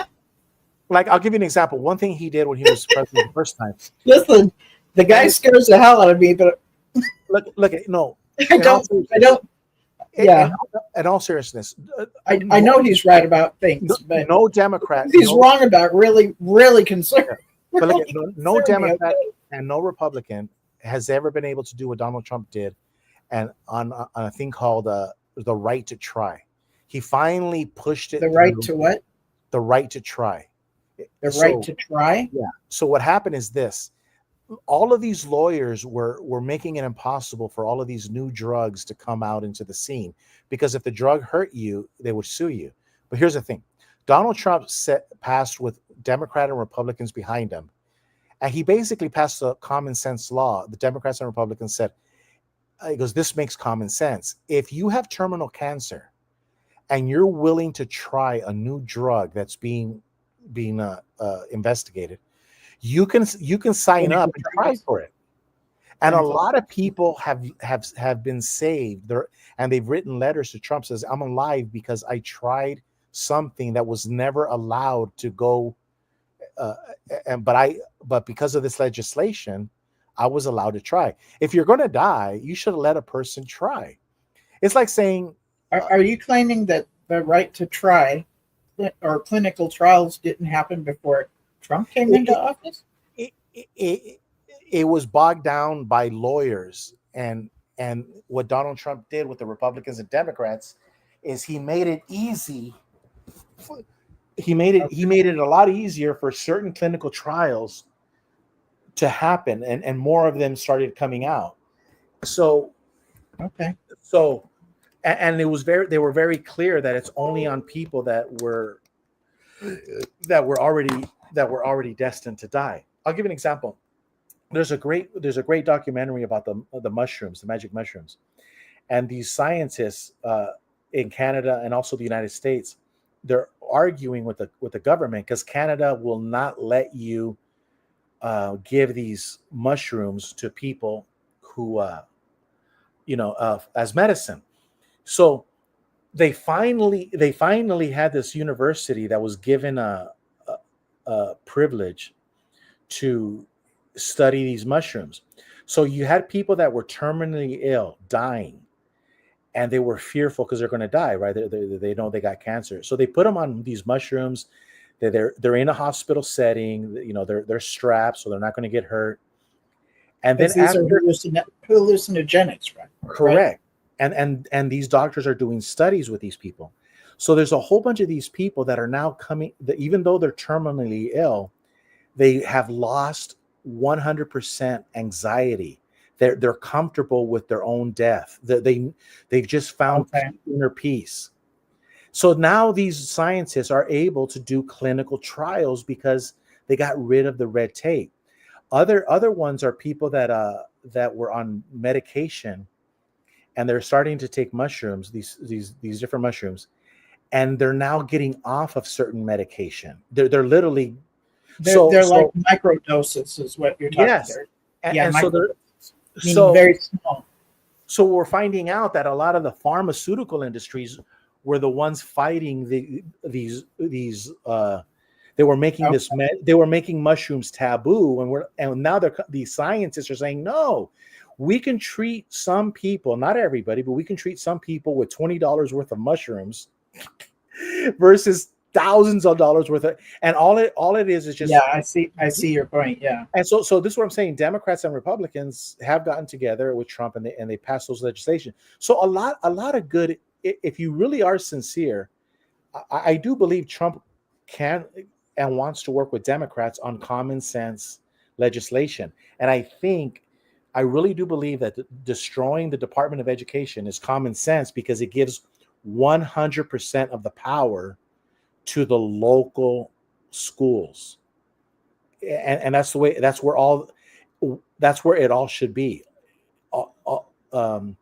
Everything should be done on a local level. From what I hear in a message Mhm. here is that mushrooms are used in Canada.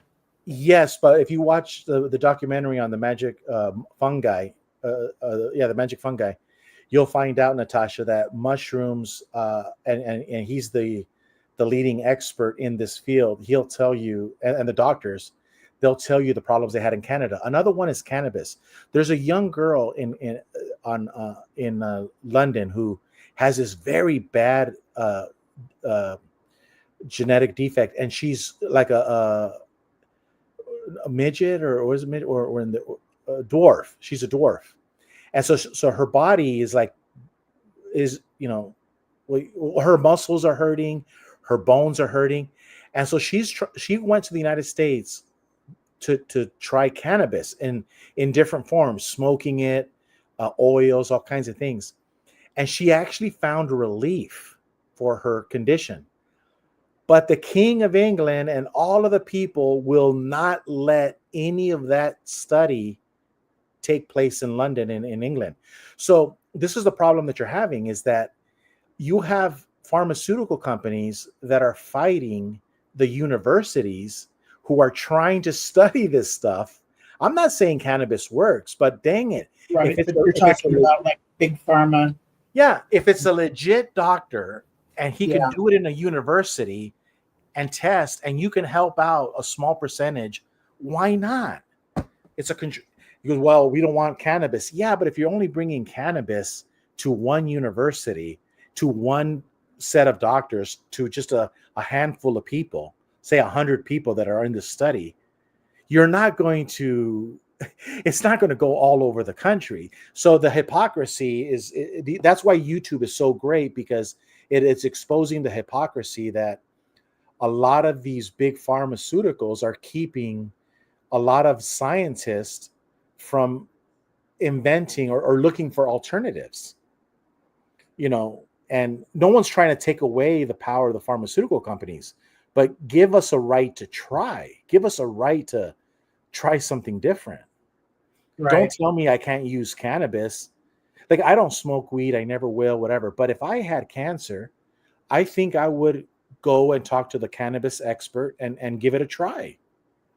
Right. That's all I'm saying, is just give people the right to try. And I think Democrats and Republicans, you can get more honey. What is it, more flies with honey than you can with vinegar? I really do believe, Linda, the more you think about the Department of Education, what Donald Trump is doing, I think this is a win for Democrats in your county. It may be. Again, I don't know what that looks like. You know who the losers are? The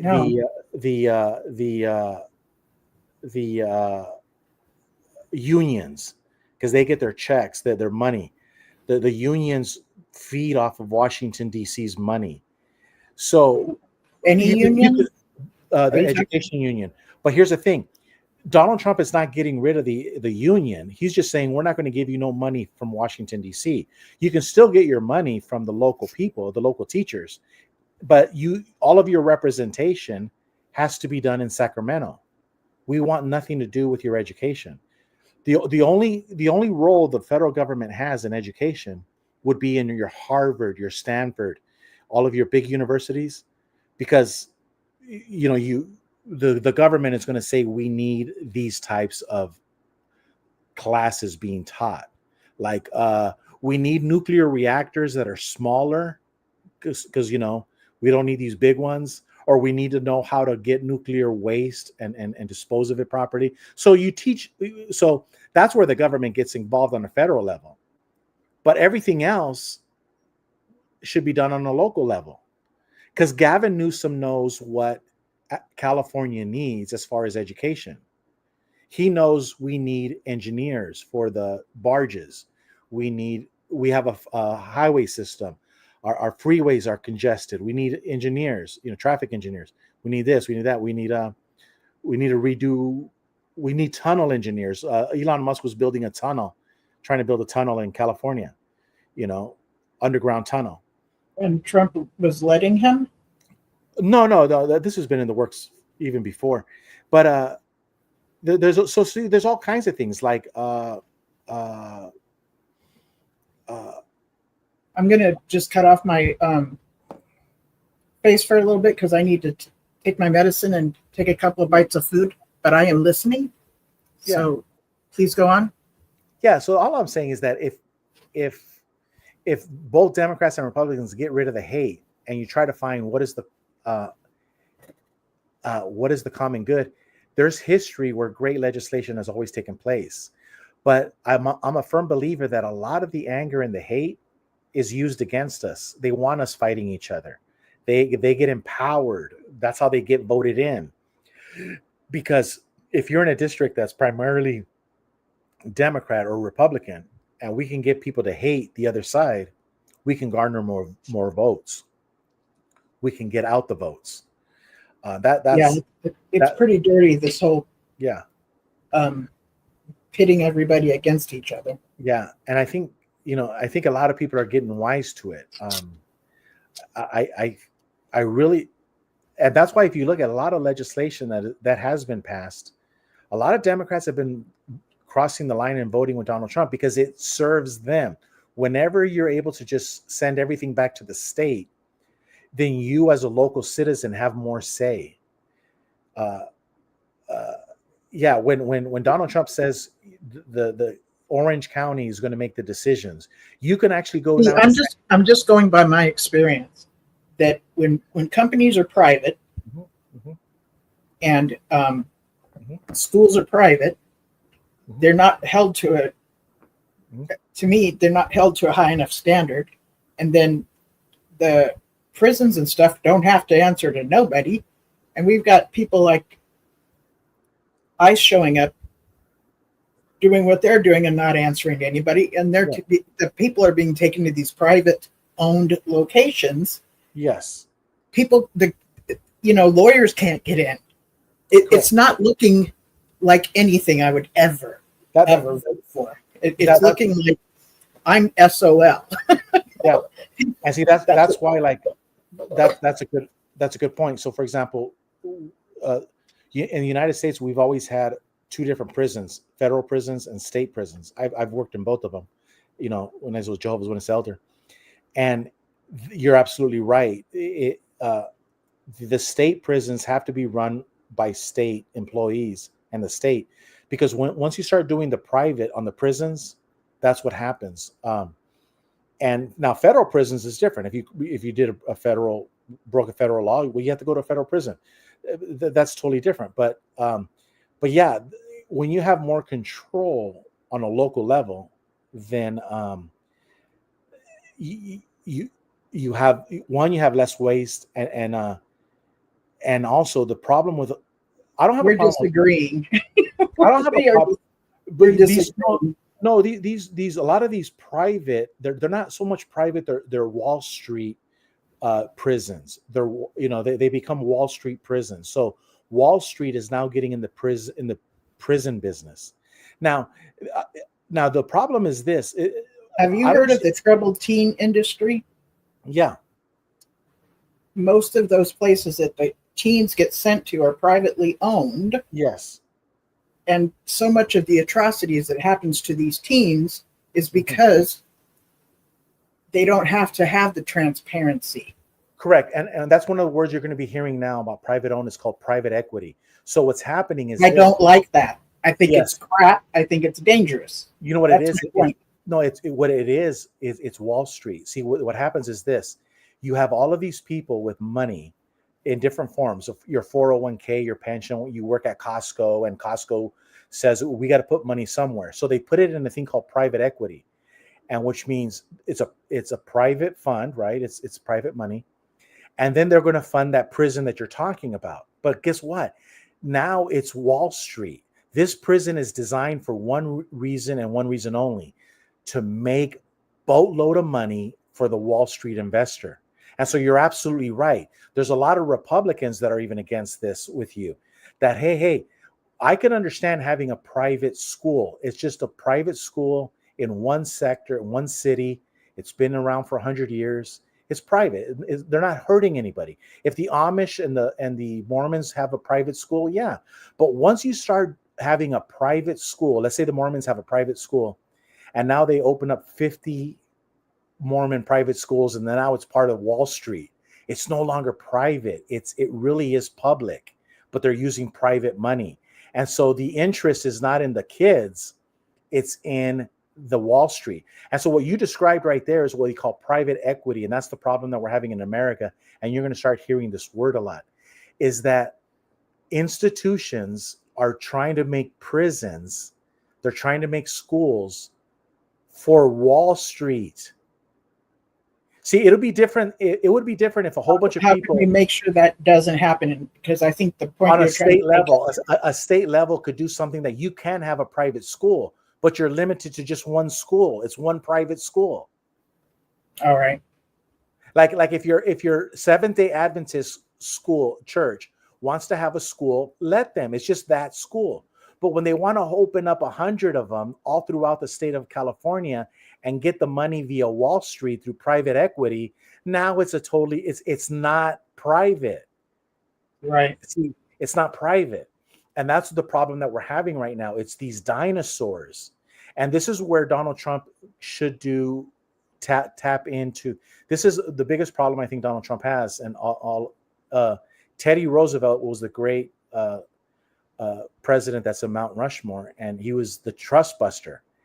He knew that when you let Amazon get this big, you let Verizon get this big, and you let all of these companies get this big, they become more powerful than nations. Now think about this. This is how you're onto something. This is where Democrats and Republicans agree. When Bill Gates and Jeff Bezos are using so much electricity for their artificial intelligence, Donald Trump is trying to let them have nuclear power plants, small ones. No. The state of California should be the only one with nuclear power plants, and Donald Trump should be destroying monopolies, because that's what these companies have become. They become monopolies. And now they become more powerful than countries. But he has a contract set up for Elon Musk to use all of like the cars, electric cars, with the federal government. Like the federal government will be using Elon Musk's electrical cars, and like the Bibles that are going to go in these schools are all going to be the Trump Bibles. I think Trump's going to benefit, and I think Elon's going to benefit. Yeah, this is where you have monopolies, and this is where I love Donald Trump, but I would beg to differ that he needs to tap into the spirit. If he wants to be a great president, he needs to be like Andrew Jackson on the $20 bill, and he needs to be like Theodore Roosevelt, where they knew that that's why Andrew Jackson's on the $20 bill, because he knew that if you let these banks get this big, they will bankrupt everybody. They will make you a slave. They become dinosaurs. They eat you up. And the same thing with Teddy Roosevelt. He knew that you could not have one man own all the railroads. You can't. When Ronald Reagan got rid of AT&T, Ma Bell, we started getting cell phones because he destroyed the monopoly. AT&T had no need for new technology. Why? Because they owned everything. So that's the problem with Donald Trump, in my opinion, is he has the opportunity to destroy these companies and bring them down to size and say, no, you can only get so big. That wouldn't be making a deal, though. He's about making a deal. No, you have to I destroy know you're them. making points, and I'm sorry I'm not getting them. And I think it's because I have to eat, and No, yeah, I have but to yeah, cut the show so I can go eat. yeah. Well, I'm sorry. And I'm sorry to just be Oh, cutting you off. I just yeah. sitting here going, I can tell I'm fading, and But it's not I your do. fault. No, but I do agree with you. No, you'd be surprised. We agree on a lot of things. And for example, Okay. private equity is one. If Okay. we let the rich people in New York City take care of our schools, then it's over, because now Yeah. Jeff Bezos, the only this is all the schools should be handled like the Little House on the Prairie, by the local people.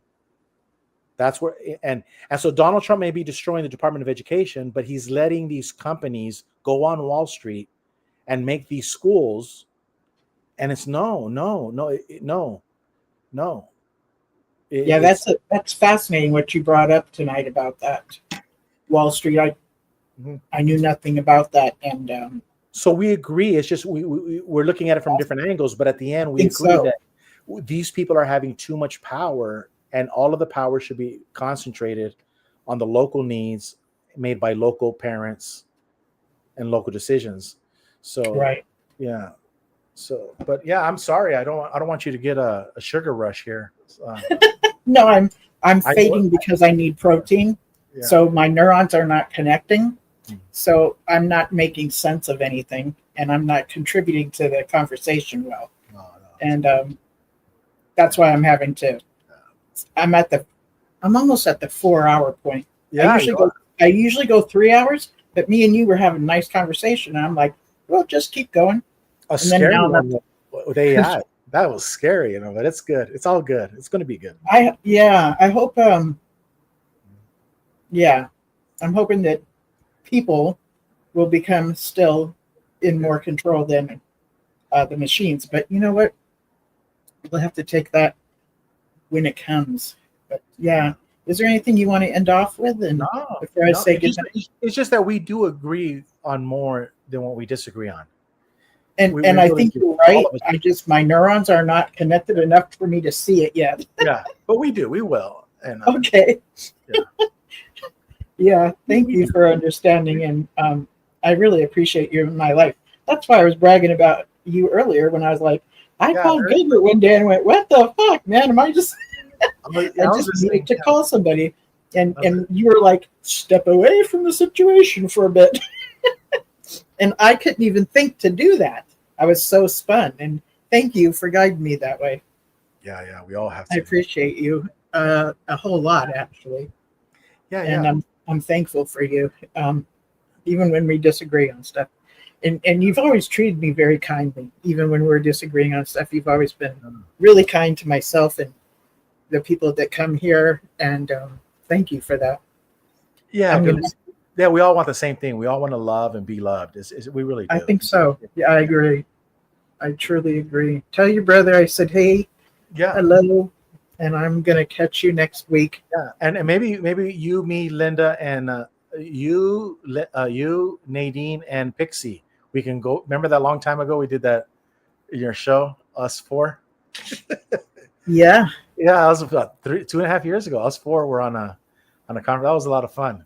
Yeah, I thought so too. yeah. Yeah, We gotta get Pixie on. So she's all right. amazing. I love that woman. She's amazing. We gotta get all four of Pixie. us. Pixie is someone that people will often hear on 6 screens of the Watchtower, which is Rick Farron's platform. She'll give really amazing comments, and she's just a worldly woman of wisdom. Is what she is, and has a history within the organization, and what she contributes is usually very beneficial. Yeah. Well, So, in 30 seconds. thank you for everyone. Yeah, in 30 seconds it'll be 4 hours. So we'll see. Okay. So thank you everybody for being here tonight. Thank you for those that listen in the future. I appreciate all of you. Thank you for showing up here tonight. And I will be back next Saturday. So good night.